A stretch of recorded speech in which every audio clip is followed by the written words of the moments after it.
अस्सलामुअलैकुम बच्चों।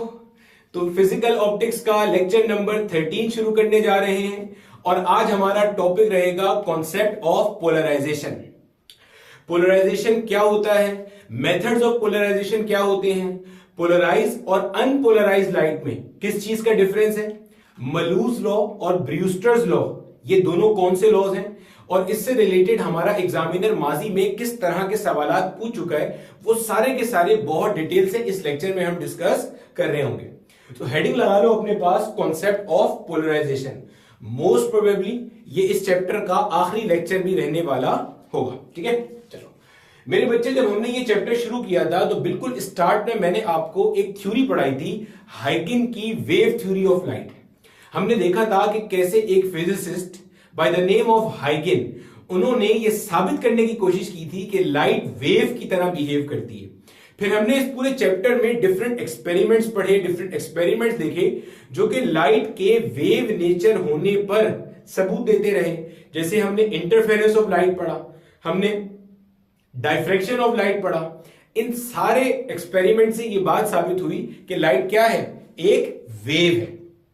अब ये जो हमारा आखिरी फिनोमिना है कॉन्सेप्ट ऑफ पोलराइजेशन, ये बेसिकली ये बताने की कोशिश कर रहा है कि लाइट लॉन्गिट्यूडनल वेव नहीं है, ट्रांसवर्स वेव है। अभी आपको बात समझ में नहीं आएगी, अभी बस इतनी बात नोट कर लो कि polarisation is a phenomena that distinguishes, जो कि तमीज करता है, फर्क करता है between longitudinal wave and a transverse wave. कैसे करता है, क्या करता है, वो आपका भाई पूरा अभी यहां पोस्टमार्टम कर देगा। ठीक है, तो लॉन्गिट्यूडनल वेव पोलराइजेशन नहीं शो करती, ट्रांसवर्स वेव पोलराइजेशन शो करती है। तो हाइगन ने अपनी थ्योरी के अंदर दो गलत बातें की या दो गलत पोस्टुलेट दिए थे। कौन कौन से भाई? पहली बात हाइगन ने अपनी थ्योरी में यह कही कि light is a mechanical wave. Sir mechanical wave क्या होती है? कोई भी ऐसी वेव जिसे मटेरियल मीडियम चाहिए फॉर द प्रोपेगेशन। जैसे साउंड वेव्स हैं, मैं अभी कुछ बोल रहा हूं और सामने कोई बंदा बैठा हुआ है, अगर वो सुन पा रहा है तो इसका मतलब दरमियान में एयर मौजूद है। अगर एयर ना हो तो मैं कुछ भी बोलता रहूं, सामने वाला बंदा सुन नहीं सकता। इसका एक बहुत सिंपल सा एक्सपेरिमेंट है। मान लो आपके पास एक बेल जार है, उसके अंदर इलेक्ट्रिक बेल है और पीछे हैमर है। यहां पे हैमर ऐसे जाके बेल को स्ट्राइक करता है, आपको आवाज आ रही है। लेकिन अगर उस ग्लास जार में से मैं एयर को सक आउट कर लूं, एयर को बाहर निकाल लूं, मेट्रिक क्लास में किया होगा एक्सपेरिमेंट ये वाला, अगर मैं एयर को बाहर निकाल लूं और अंदर वैक्यूम रह जाए, कोई मटेरियल मीडियम ना हो अंदर, तो हैमर अभी भी स्ट्राइक कर रहा होगा लेकिन बाहर कोई आवाज सुनाई नहीं दे रही होगी, क्योंकि sound is a mechanical wave जिसे मटेरियल मीडियम चाहिए होता है फॉर द प्रोपेगेशन। तो इन्होंने पहली बात ये कर दी कि लाइट मैकेनिकल वेव है। दूसरी बात इन्होंने ये कही कि लाइट एक लॉन्गिट्यूडनल वेव है। इन्होंने क्या कहा कि लाइट एक कैसी वेव है भाई? लॉन्गिट्यूडनल वेव है। सर लॉन्गिट्यूडनल वेव क्या होती है? मेरा बेटा मान लो ये वेव एक सर्टेन डायरेक्शन में जा रही है, तो आपके पास जो मीडियम के पार्टिकल्स हैं वो अगर इस तरह से वाइब्रेट कर रहे हैं, ये मीडियम के पार्टिकल्स ऐसे ऐसे ऑसिलेट कर रहे हैं, ऐसे ऐसे। ऑसिलेट क्या होता है? To and fro motion. तो आप नोट करो वेव कैसे जा रही है, वेव ऐसे एक सर्टेन डायरेक्शन में जा रही है, मीडियम के पार्टिकल्स भी ऐसे ऐसे ऐसे ऐसे उसी डायरेक्शन के अलोंग ऑसिलेट कर रहे हैं। जिस लाइन के अलोंग वेव मूव कर रही है, पार्टिकल्स ऑफ द मीडियम भी उसी लाइन के अलोंग क्या कर रहे हैं? ऑसिलेशन कर रहे हैं, वाइब्रेशन कर रहे हैं। Such waves are termed as longitudinal waves. Later on ये बात साबित हुई कि लाइट नॉन मैकेनिकल वेव है, गोया कि इसे कोई मीडियम नहीं चाहिए फॉर द प्रोपेगेशन। और दूसरी बात यह साबित हुई कि लाइट ट्रांसवर्स वेव है। अब ये चीज कैसे प्रूव हुई? लेटर ऑन ये बात पता चली कि लाइट आपके पास एक अदद इलेक्ट्रोमैग्नेटिक वेव है। कैसी वेव है? Electromagnetic wave. अब जितनी भी इलेक्ट्रोमैग्नेटिक वेव्स होती हैं वो मेरे बच्चे नॉन मैकेनिकल वेव्स होती हैं। वो कैसी होती हैं? Non mechanical waves. जितनी भी इलेक्ट्रोमैग्नेटिक वेव्स होती हैं वो सारी की सारी कैसे होती हैं? ट्रांसवर्स वेव्स होती हैं। ठीक है, तो दूसरा आप इसका आंसर ये भी लिख सकते हो कि लाइट क्योंकि पोलराइजेशन का फिनोमिना शो करती है, पोलराइजेशन का एक्सपेरिमेंट शो करती है, दिस इज द रीजन कि लाइट लॉन्गिट्यूडनल वेव नहीं हो सकती, क्योंकि लॉन्गिट्यूडनल वेव पोलराइजेशन कर ही नहीं सकती, ट्रांसवर्स वेव कर सकती है। इंटरफेरेंस लॉन्गिट्यूडनल ट्रांसवर्स दोनों कर सकती हैं। डायफ्रैक्शन जो लॉन्गिट्यूडनल है और जो ट्रांसवर्स है दोनों कर सकती हैं। पोलराइजेशन वाहिद ऐसा टेस्ट है जो लॉन्गिट्यूडनल फेल कर जाएगा और ट्रांसवर्स कर लेगा। चलिए सर अब ये बताएं इलेक्ट्रोमैग्नेटिक वेव्स क्या होती है। पहले वेव्स को समझते हैं। वेव्स क्या? वेव कहते हैं कि भाई कोई ट्रांसपोर्टिंग वजह। क्या मतलब सर, आसान भाषा में बताएं। देखो मान लो एक एक एक सिंपल सी मिसाल से हम समझते हैं कि इलेक्ट्रोमैग्नेटिक वेव्स क्या है। मान लो मेरा बेटा यहां पे मेरे पास एक कोई बंदा है, इसके हाथ में रस्सी है, और यहां पे मेरे पास एक कोई और बंदा है, इसका नाम रख दिया ए, इसका नाम रख दिया बी। ठीक है सर, समझ आ गई बात की। अब मेरे बच्चे इस ए ने क्या किया, इस रस्सी को जर्क दिया, झटका दिया। जब झटका देगा तो ये रस्सी कुछ ऐसी हो जाएगी, और ये जर्क कहां जा रहा है, आगे की तरफ जा रहा है। थोड़ी देर बाद ये कुछ ऐसा हो जाएगा, अभी भी आगे जा रहा है। थोड़ी देर बाद ये कुछ ऐसा हो जाएगा, और यहां पे आपका पर्सन बी खड़ा हुआ है। अब आप मुझे एक बात बताओ कि ये जो आपका बंदा बी है, क्या इसको अपने हाथ में वो जर्क, वो झटका, वो एनर्जी महसूस होगी जो यहां से ए ने इंपार्ट की थी? आप बोलोगे जी सर महसूस होगी। कैसे महसूस हुई? वो एनर्जी इस पॉइंट से इस पॉइंट पे कैसे ट्रांसफर हुई? इस मीडियम के थ्रू। बोलो बात समझ आई? होता क्या है, वेव क्या चीज है? एनर्जी को एक पॉइंट से दूसरे पॉइंट पे ट्रांसपोर्ट करने का जरिया। ये वाली जो वेव इसमें क्रिएट हुई है, ये कहलाती है wave in a stretch string. अगर मैं कुछ बोल रहा हूं, सामने एक बंदा खड़ा हुआ है, तो साउंड एनर्जी जो मैं इमिट कर रहा हूं वो वहां तक कैसे जा रही है? साउंड वेव्स के थ्रू जा रही है। क्लियर हो गया? तो वेव क्या करता है? वेव मेरे बच्चे एनर्जी को एक पॉइंट से दूसरे पॉइंट पे ले जाने का सबब बनता है। ठीक है, वेव क्या करता है मेरे बच्चे? वेव एनर्जी को एक पॉइंट से दूसरे पॉइंट पे ले जाने का सबब बनता है। अब इलेक्ट्रोमैग्नेटिक वेव भी बिल्कुल इसी तरह से एक वेव है जो कि एनर्जी को एक पॉइंट से दूसरे पॉइंट पर लेकर आती है, और लाइट इलेक्ट्रोमैग्नेटिक वेव्स है। इसमें क्या होता है? इसके अंदर मेरे बच्चे हमारे पास एक होती है इलेक्ट्रिक फील्ड जो कि एक सर्टेन डायरेक्शन में ऑसिलेट कर रही होती है, एक होती है मेरे बच्चे हमारे पास मैग्नेटिक फील्ड, और एक होती है मेरे बच्चे वेव की प्रोपगेशन की डायरेक्शन। वेव प्रोपगेशन से क्या मुराद है कि वेव खुद किस डायरेक्शन में जा रही है। आपको मिसाल से बात समझाता हूं मैं, देखो समझो। ये मान लो मेरा बेटा वेव इस डायरेक्शन में जा रही है, यानी कि लाइट ऐसे आ रही है, समझना, लाइट वेव इस डायरेक्शन में जा रही है। तो लाइट वेव जा इस डायरेक्शन में रही है। इलेक्ट्रिक फील्ड मान लो ऐसे है, और मैग्नेटिक फील्ड मान लो ऐसे है, यानी कि ये सूरत हाल इस तरह से कुछ चलेगी। जो इलेक्ट्रोमैग्नेटिक वेव है ना मेरे बच्चे, वो कुछ इस तरह से आपके पास होता है। ये देखो, ये वेव ऐसे जा रही है, इलेक्ट्रिक फील्ड जो ऑसिलेट कर रही होगी वो ऐसे ऐसे ऑसिलेट कर रही होगी, मैग्नेटिक फील्ड ऐसे ऐसे ऑसिलेट कर रही होगी। सर ये ऑसिलेशन से क्या मुराद है? वेव क्या है? Disturbance in a medium. जब डिस्टर्बेंस एक पॉइंट से दूसरे पॉइंट पे जाती है तो रस्ते में किसी ना किसी चीज को ऑसिलेट कराती हुई जाती है। रस्ते में क्या होता है? रस्ते में किसी ना किसी चीज को ऑसिलेट कराती हुई जाती है। क्या मतलब सर, मिसाल से बताएं। देखो, मैंने साउंड एनर्जी इमिट करी, मेरे गले से आवाज आई, कोने तक आवाज ने जाना है, वो कोने तक जाने आवाज ने, तो रस्ते में जो एयर मॉलिक्यूल्स है ना, वो ऐसे ऐसे वाइब्रेट करेंगे, और इस वाइब्रेशन के नतीजे में एनर्जी कैरी फॉरवर्ड होकर कोने तक चली जाएगी। बिल्कुल ऐसे यहां जो मैंने मिसाल लिख के अभी मिटा दी। ए ने ऐसे झटका दिया, तो स्ट्रिंग के पार्टिकल्स ऊपर गए, जर्क आगे गया, फिर नीचे आए। तो आप स्ट्रिंग के पार्टिकल्स का बिहेवियर नोट करो। जब डिस्टर्बेंस वहां पर आई तो उसने स्ट्रिंग के पार्टिकल्स को ऑसिलेट कराया, वाइब्रेट कराया, एनर्जी आई, स्ट्रिंग के पार्टिकल ऑसिलेट हुए, एनर्जी आगे गई। तो बताने का मकसद क्या है, जब एनर्जी एक पॉइंट से दूसरे पॉइंट पे जाती है तो रस्ते में ऑसिलेशंस कराती हुई जाती है। अब कई दफा वो ऑसिलेशन स्ट्रिंग के पार्टिकल्स की होती है, अगर वेव्स इन स्ट्रेच स्ट्रिंग हो, अगर वाटर वेव्स हैं तो वाटर के पार्टिकल्स की ऑसिलेशन होगी। सिमिलरली एयर मॉलिक्यूल्स के केस में प्रेशर की वेरिएशन होती है, प्रेशर कम ज्यादा होता है एयर मॉलिक्यूल्स के आगे पीछे होने से, डेंसिटी की वेरिएशन होती है। ये सब चीज हमने वेव में पढ़ी हुई है। लाइट वेव के केस में जो कि इलेक्ट्रोमैग्नेटिक वेव है, इसमें इलेक्ट्रिक फील्ड की ऑसिलेशन होती है। इलेक्ट्रिक फील्ड ऑसिलेट करती है और मैग्नेटिक फील्ड ऑसिलेट करती है। दिस इज द रीजन कि लाइट वेव को अपन लोग क्या कहते हैं? इलेक्ट्रोमैग्नेटिक वेव कहते हैं। ठीक हो गया? फिर सुनो, लाइट मान लो इस डायरेक्शन में जा रही है, इलेक्ट्रिक फील्ड ऐसे ऑसिलेट कर रही है, मैग्नेटिक फील्ड ऐसे ऑसिलेट कर रही है। क्लियर है? यानी कि इसको अगर मैं ड्रॉ करके दिखाऊंगा, वीडियो पॉज करके इसको अगर मैं ड्रॉ कर दूं आपके लिए।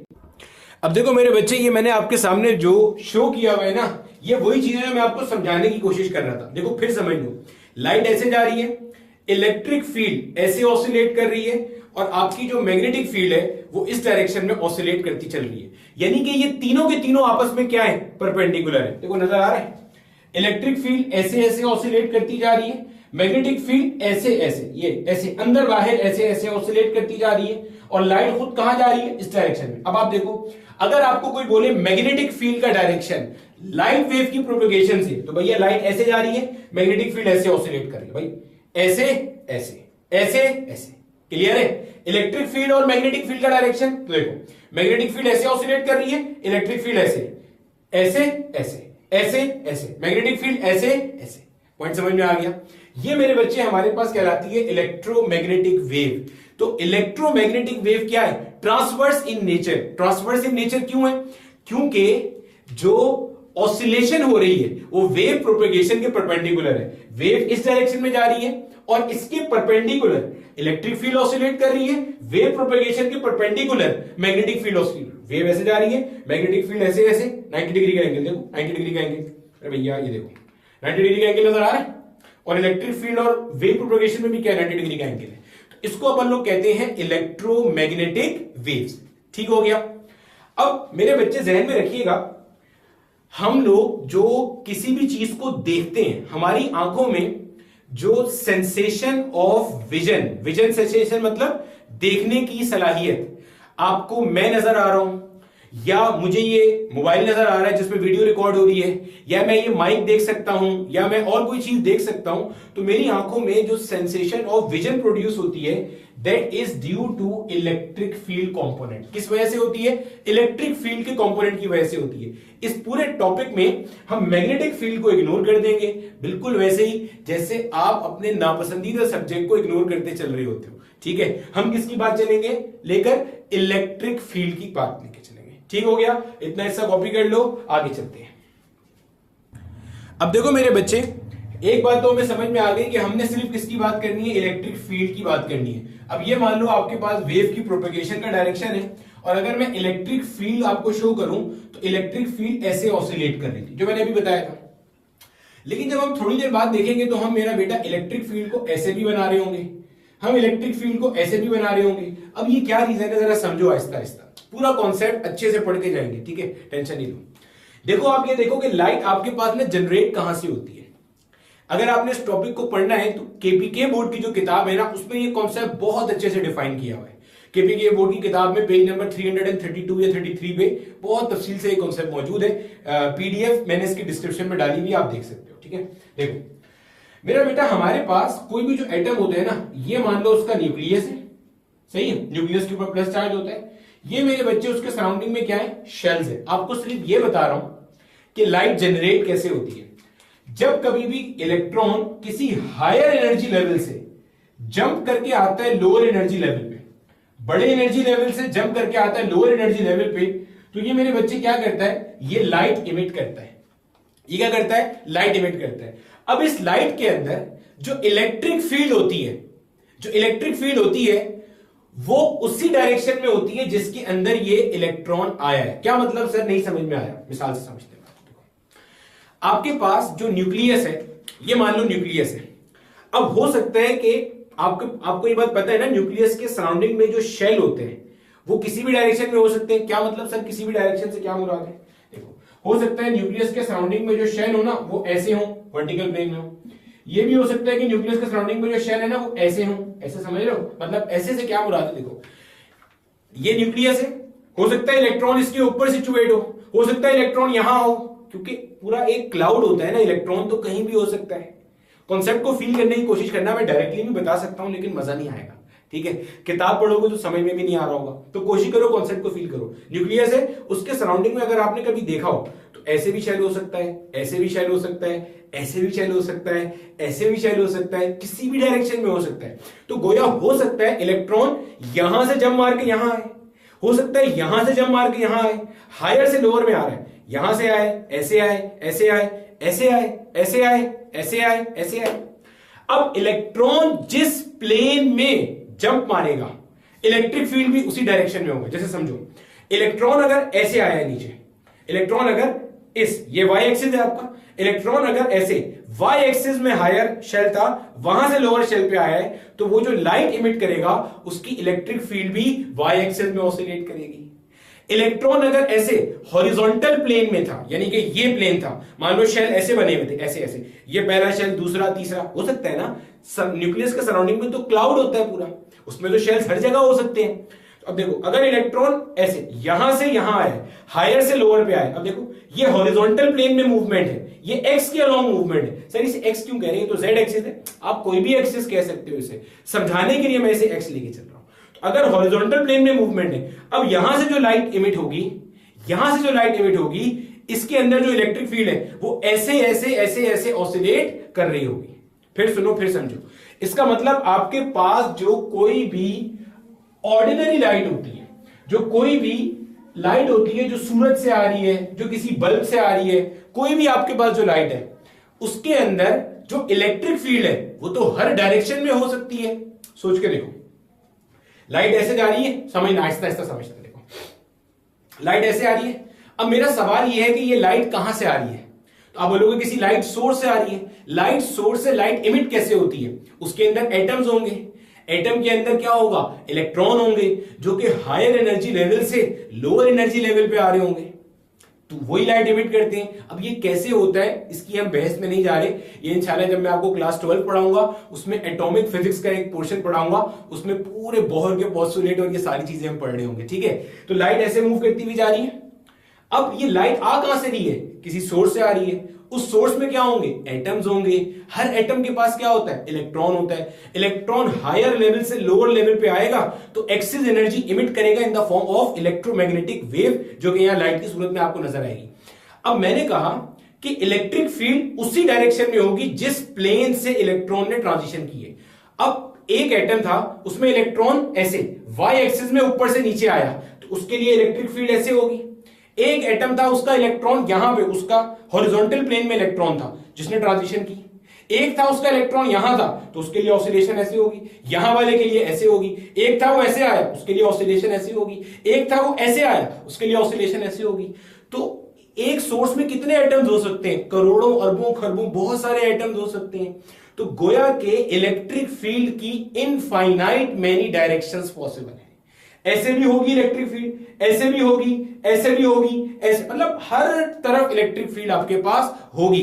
लेकिन हर तरफ जो इलेक्ट्रिक फील्ड होगी वो वेलोसिटी, वेव प्रोपेगेशन के या वेलोसिटी का जो वेक्टर है इसके परपेंडिकुलर होगी। देखो, जो इलेक्ट्रिक फील्ड ऐसे ऑसिलेट कर रही है ये भी परपेंडिकुलर है, जो ऐसे ऑसिलेट कर रही है ये भी परपेंडिकुलर है, जो ऐसे ऑसिलेट कर रही है ये भी परपेंडिकुलर है। मतलब किसी भी डायरेक्शन में बनाओगे इलेक्ट्रिक फील्ड क्या होगी आपके पास, perpendicular to the propagation of light होगी। ये जो लाइट होती है इसको आप कहते हो अनपोलराइज्ड लाइट। क्या कहते हो, अनपोलराइज्ड लाइट। अनपोलराइज्ड लाइट क्या है, जिसमें इलेक्ट्रिक फील्ड वेक्टर हर डायरेक्शन में मौजूद है। यानी कि इलेक्ट्रिक फील्ड वेक्टर ऐसे भी है, ऐसे भी है, ऐसे भी है, ऐसे भी है, हर डायरेक्शन में इलेक्ट्रिक फील्ड वेक्टर ऑसिलेट कर रहे हैं। तो सर मैग्नेटिक फील्ड वेक्टर का क्या होगा, हर एक इलेक्ट्रिक फील्ड वेक्टर के लिए उसके परपेंडिकुलर मैग्नेटिक फील्ड वेक्टर मौजूद होगा। वो अगर ऐसे इलेक्ट्रिक फील्ड वेक्टर है तो इसके परपेंडिकुलर ऐसे मैग्नेटिक फील्ड वेक्टर होगा। अगर ऐसे इलेक्ट्रिक फील्ड वेक्टर है तो इसके परपेंडिकुलर ऐसे मैग्नेटिक फील्ड वेक्टर होगा। कॉन्सेप्ट का फील आ रहा है, हर इलेक्ट्रिक फील्ड के वेक्टर के लिए उसके परपेंडिकुलर मैग्नेटिक फील्ड वेक्टर मौजूद होगा। हम मैग्नेटिक फील्ड वेक्टर को क्यों कंसीडर नहीं कर रहे, क्योंकि हमने पढ़ना है कॉन्सेप्ट ऑफ पोलराइजेशन, उसका मैग्नेटिक फील्ड से कोई ताल्लुक नहीं है, हम इलेक्ट्रिक फील्ड को ही कंसीडर करते हैं। क्लियर हो गया। अब ऐसा क्यों होता है, जितनी आपके कोर्स में जरूरत है वो मैं आपको सारा बताता हुआ जाऊंगा। ये कहलाती है आपके पास अनपोलराइज्ड लाइट या light from an ordinary source, ठीक है। अब एग्जामिनर इसको एक और तरह से डिफाइन करता है। एग्जामिनर इसको डिफाइन करता है या किताब वाले से डिफाइन करते हैं प्लेन ऑफ पोलराइजेशन के कॉन्सेप्ट से। सर वो क्या है, समझते हैं। मान लो मेरे बच्चे, इस पे वापस आता हूं मैं, मान लो मेरा बेटा ये हमारे पास लाइट वेव प्रोपेगेट करती हुई जा रही है और आपके पास जो इलेक्ट्रिक फील्ड है वो ऐसे ऑसिलेट कर रही है। भाई ये इलेक्ट्रिक फील्ड ऑसिलेट कर रही है, समझ जाना, ये ऐसे ऑसिलेट कर रही है।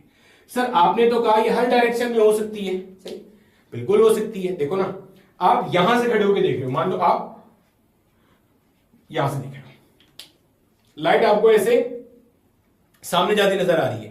ये मैंने इलेक्ट्रिक फील्ड कैसे ऑसिलेट करती हुई बनाई है, ऐसे ऐसे ऐसे, ऐसे ऐसे भी हो सकती है, ऐसे ऐसे भी हो सकती है, ऐसे ऐसे भी हो सकती है। क्यों, क्योंकि ये किसी सोर्स से आ रही है और सोर्स में जो एटम है उस पे जो इलेक्ट्रॉन जिस प्लेन में ट्रांजिशन करेगा ये इलेक्ट्रिक फील्ड उसी प्लेन में होगी। तो उसमें तो बहुत सारे एटम्स हैं, कोई वर्टिकल में, कोई हॉरिजॉन्टल में, कोई दरमियान में है, तो इलेक्ट्रिक फील्ड भी हर डायरेक्शन में होगी। ठीक है, अब यहां पे मेरा बेटा हम एक कॉन्सेप्ट डिफाइन करते हैं जिसको हम कहते हैं प्लेन ऑफ पोलराइजेशन। ये जो मेरा व्हाइट बोर्ड है ना मेरे बच्चे, ये कहलाता है मेरा प्लेन ऑफ पोलराइजेशन। क्या मतलब सर? आहिस्ता आहिस्ता समझो, कोई जल्दी नहीं है, आहिस्ता आहिस्ता पूरा कॉन्सेप्ट बना के जाएंगे। प्लेन ऑफ पोलराइजेशन क्या है? प्लेन क्या होता है? दो एक्सिस के दरमियान की जगह को अपन लोग कहते हैं प्लेन। जैसे ये मान लो एक एक्स एक्सिस, ये वाई एक्सिस, ये इसके दरमियान की जो जगह है ना, जहां आपको मेरा हाथ, उंगलियां नजर आ रही है, ये प्लेन है। देखो ये जो ऑसिलेशन हो रही है, क्या ये इस व्हाइट बोर्ड पे हो रही है? Yes sir. तो ये इसका प्लेन होगा। Yes sir. आपके ऊपर छत पे पंखा लगा नजर आ रहा है, पंखा ऐसे घूमेगा तो पंखे का प्लेन वो क्या हो जाएगी? छत हो जाएगी, क्योंकि पंखा उसी प्लेन में घूम रहा है। समझ आ रहा है? ये हो गया आपका प्लेन ऑफ ऑसिलेशन। अब ये आपकी इलेक्ट्रिक फील्ड जो है ना, इस व्हाइट बोर्ड के प्लेन में क्या कर रही है? ऑसिलेट कर रही है। अब मैंने यहां पे यही चीज आपके लिए बना के रखी हुई है, समझो। ये हमारा है प्लेन ऑफ ऑसिलेशन, ऐसे ऐसे ऐसे ऐसे ऑसिलेट कर रहा है। अब मैंने क्या कहा, जो भी लाइट वेव प्रोपेगेट करती हुई जा रही है, उसके पास जो इलेक्ट्रिक फील्ड वेक्टर के कंपोनेंट्स हैं, वो हर डायरेक्शन में ऑसिलेट कर रहे होंगे। तो ऐसे भी ऑसिलेट कर रहे होंगे, जो ऐसे ऐसे ऑसिलेट कर रहे हैं उनके लिए ये प्लेन है भाई, ये प्लेन है, ऐसे ऐसे ऑसिलेट कर रहे हैं। जो ऐसे ऐसे ऑसिलेट कर रहे हैं उसके लिए देखो, इसी चीज को मैं ऐसे कर दूंगा, वो ये प्लेन हो गया भाई, ऐसे ऐसे ऑसिलेट कर रहे हैं। बोलो समझता है? ऐसे करता हूं तो ये ऑसिलेशन हो रही है, ऐसे करता हूं ये ऑसिलेशन हो रही है। This is the plane of oscillation, plane of electric field vector. ऐसे कर दूंगा तो ये ऑसिलेशन हो रही है। अब समझो आहिस्ता आहिस्ता, कोई ऑर्डिनरी लाइट है, इसका मतलब मैं क्या कह सकता हूं, कोई भी जो ऑर्डिनरी लाइट है उसमें इलेक्ट्रिक फील्ड कंपोनेंट हर डायरेक्शन में है, गोया के plane of electric field oscillation भी हर तरफ है। ऐसे भी प्लेन होगा क्योंकि ऐसे ऑसिलेशन हो रही है, ऐसे भी प्लेन होगा, ऐसे भी प्लेन होगा, ऐसे भी प्लेन होगा, ऐसे भी प्लेन होगा, ऐसे भी प्लेन होगा। हर डायरेक्शन में क्या होगा? प्लेन ऑफ पोलराइजेशन या प्लेन ऑफ ऑसिलेशन मौजूद होगा। हर डायरेक्शन में क्या होगा? प्लेन ऑफ ऑसिलेशन मौजूद होगा। बोलो कॉन्सेप्ट का फील आया? प्लेन ऑफ ऑसिलेशन समझ लेना, क्योंकि आगे चल के बार बार हम इसका तस्करा करेंगे। मैं फिर समझा रहा हूं, अनपोलराइज्ड लाइट क्या होती है। अभी हम अनपोलराइज्ड लाइट की बात कर रहे हैं, जिसको आसान भाषा में ऑर्डिनरी लाइट भी कहा जाता है, या अमूमी लाइट या नेचुरल लाइट, जो सूरज से आ रही होती है, जो किसी बल्ब से आपको मिल रही होती है। ठीक है, अब देखो भाई फिर समझ, लाइट क्या है? इलेक्ट्रोमैग्नेटिक वेव है। ठीक है सर, उसमें क्या होते हैं? इलेक्ट्रिक और मैग्नेटिक फील्ड ऑसिलेट कर रही होती है परपेंडिकुलर टू ईच अदर। कैसे oscillate? Perpendicular to each other. और जो वेव की प्रोपेगेशन का डायरेक्शन है उसके भी परपेंडिकुलर होती है। ठीक है सर, फिर मैंने कहा कि भाई मैग्नेटिक फील्ड को उड़ा दो, अभी थोड़ा सा उड़ा दिया। क्यों? क्योंकि मैग्नेटिक फील्ड आई में सेंसेशन प्रोड्यूस नहीं होती। आगे चल के इंशाल्लाह आपको जब मैं मैक्सवेल्स इक्वेशन पढ़ाऊंगा तो पता चलेगा मैग्नेटिक फील्ड इलेक्ट्रिक फील्ड की वजह से आती है, तो उसको फिलहाल छोड़ दो। इलेक्ट्रिक फील्ड आपकी आई में सेंसेशन प्रोड्यूस करती है विजन का। ठीक है सर, हमें वही चाहिए क्योंकि हम पोलराइजेशन पढ़ रहे हैं। ठीक है सर, अब मैंने कहा अगर वेव ऐसे जा रही है तो आपको लगेगा इलेक्ट्रिक फील्ड सिर्फ ऐसे ऐसे ऐसे ऐसे, लेकिन ऐसा नहीं है। हर डायरेक्शन में ऐसे भी होगी, ऐसे भी होगी, ऐसे भी होगी, ऐसे भी होगी, हर डायरेक्शन में। जैसे ये देखो, ये ऐसे भी है, ऐसे भी है, ऐसे भी है, ऐसे भी है, तो ये बनाया हुआ मैंने यहां पे। ठीक है, हर डायरेक्शन में ऑसिलेट कर रही है। क्यों? ये इलेक्ट्रिक फील्ड आ क्यों रही है? लाइट की वजह से। और लाइट कहां से आ रही है? सोर्स से। और सोर्स में क्या हो रहा है? एटम्स हैं। एटम में क्या हो रहा है? Transition, jumping. कौन जंप मार रहा है? इलेक्ट्रॉन। कहां से? हायर शेल से लोअर शेल से। अच्छा सर, फिर क्या हुआ? जो इलेक्ट्रॉन वाई एक्सिस में जंप मारेगा उसकी इलेक्ट्रिक फील्ड वाई में ऑसिलेट करेगी, जो एक्स में जंप मारेगा उसकी एक्स में ऑसिलेट करेगी, जो दरमियान में जंप मारेगा उसकी दरमियान में ऑसिलेट करेगी। तो कितने एटम्स हैं? बहुत सारे। जब बहुत सारे एटम्स हैं तो इसका मतलब इलेक्ट्रिक फील्ड भी हर पॉसिबल डायरेक्शन में होगी। वही हम कह सकते हैं there are infinite directions in which electric field is oscillating. और हर डायरेक्शन वेव प्रोपेगेशन की कैसा है? परपेंडिकुलर है। मैंने आपको करके दिखा, लाइट ऐसे जा रही है, जो ऐसे है वो भी परपेंडिकुलर, जो ऐसे है वो भी परपेंडिकुलर, जो ऐसे है, करके देख लो ना, ये सारे के सारे क्या है? परपेंडिकुलर है। चेक करो, ये जा रहा है, देखो ये परपेंडिकुलर, देखो एंगल, देखो एंगल, परपेंडिकुलर परपेंडिकुलर परपेंडिकुलर। और समझ में आ रहा है? हर डायरेक्शन में। फिर मैंने आपको कहा कि इसका मतलब ये हो गई आपके पास अनपोलराइज्ड लाइट। ठीक है सर, ठीक है। अब मैंने आपको कहा प्लेन ऑफ ऑसिलेशन डिफाइन करते हैं। इलेक्ट्रिक फील्ड जिस प्लेन में ऑसिलेट कर रही है उसको अपन लोग कहते हैं प्लेन ऑफ ऑसिलेशन। मैंने कहा एक तो ये प्लेन ऑफ ऑसिलेशन हो गया, फिर ऐसे भी प्लेन ऑफ ऑसिलेशन है, फिर ऐसे भी है, क्योंकि देखो ना ऐसे भी ऑसिलेट कर रही है, ऐसे भी कर रही है, बहुत सारे प्लेन ऑफ ऑसिलेशन है। तो आप कहोगे अनपोलराइज्ड लाइट क्या है? जिसके अंदर बहुत सारे इनफाइनाइट प्लेन्स ऑफ ऑसिलेशन मौजूद हैं कि जहां पे आपकी इलेक्ट्रिक फील्ड क्या कर रही है? ऑसिलेट करती जा रही है। सही है। अब समझते हैं पोलराइज्ड लाइट क्या होती है। देखो समझो आहिस्ता आहिस्ता। ये मान लो मेरा बेटा हमारी अनपोलराइज्ड लाइट है कि जिसके अंदर आपको नजर आ रहा है इलेक्ट्रिक फील्ड हर डायरेक्शन में ऑसिलेट कर रही है, ऐसे भी कर रही है, ऐसे भी कर रही है, ऐसे भी कर रही है, ऐसे भी कर रही है। समझता है? ये समझ लो, ऐसे दिखाया है। ये देखो, ये इसको और बेहतर अंदाज में ना मैं इस तरह बना देता हूं ताकि आपको कंफ्यूजन ही ना हो। ये मान लो लाइट जो है ना वो इस तरह से जा रही है, ये इस तरह से आप यहां से देख रहे हो, लाइट ऐसे जा रही है। ठीक है, आपको जो अनपोलराइज्ड लाइट दिख रही है ना वो ऐसे है, कोई ऐसे ऑसिलेट कर रहा है, कोई ऐसे ऑसिलेट कर रहा है। ठीक है, कोई ऐसे ऑसिलेट कर रहा है, कोई ऐसे, मतलब आपको ये लाइट ऐसे जाती हुई दिख रही है। समझना इस बात को अच्छे से। आपको ये लाइट ऐसे जाती हुई दिख रही है, कोई ऐसे ऑसिलेट कर रहा है, कोई ऐसे कर रहा है, कोई यहां कर रहा है, कोई यहां कर रहा है, लाइट जा रही है। अब आपने क्या किया? आपने यहां पे क्या किया? आपने यहां पे एक कनेक्ट कर दिया। मान लो एक यहां पे पोलराइड लगा दिया, इसको पोलराइजर भी कहते हैं और इसको पोलरॉइड भी कहते हैं।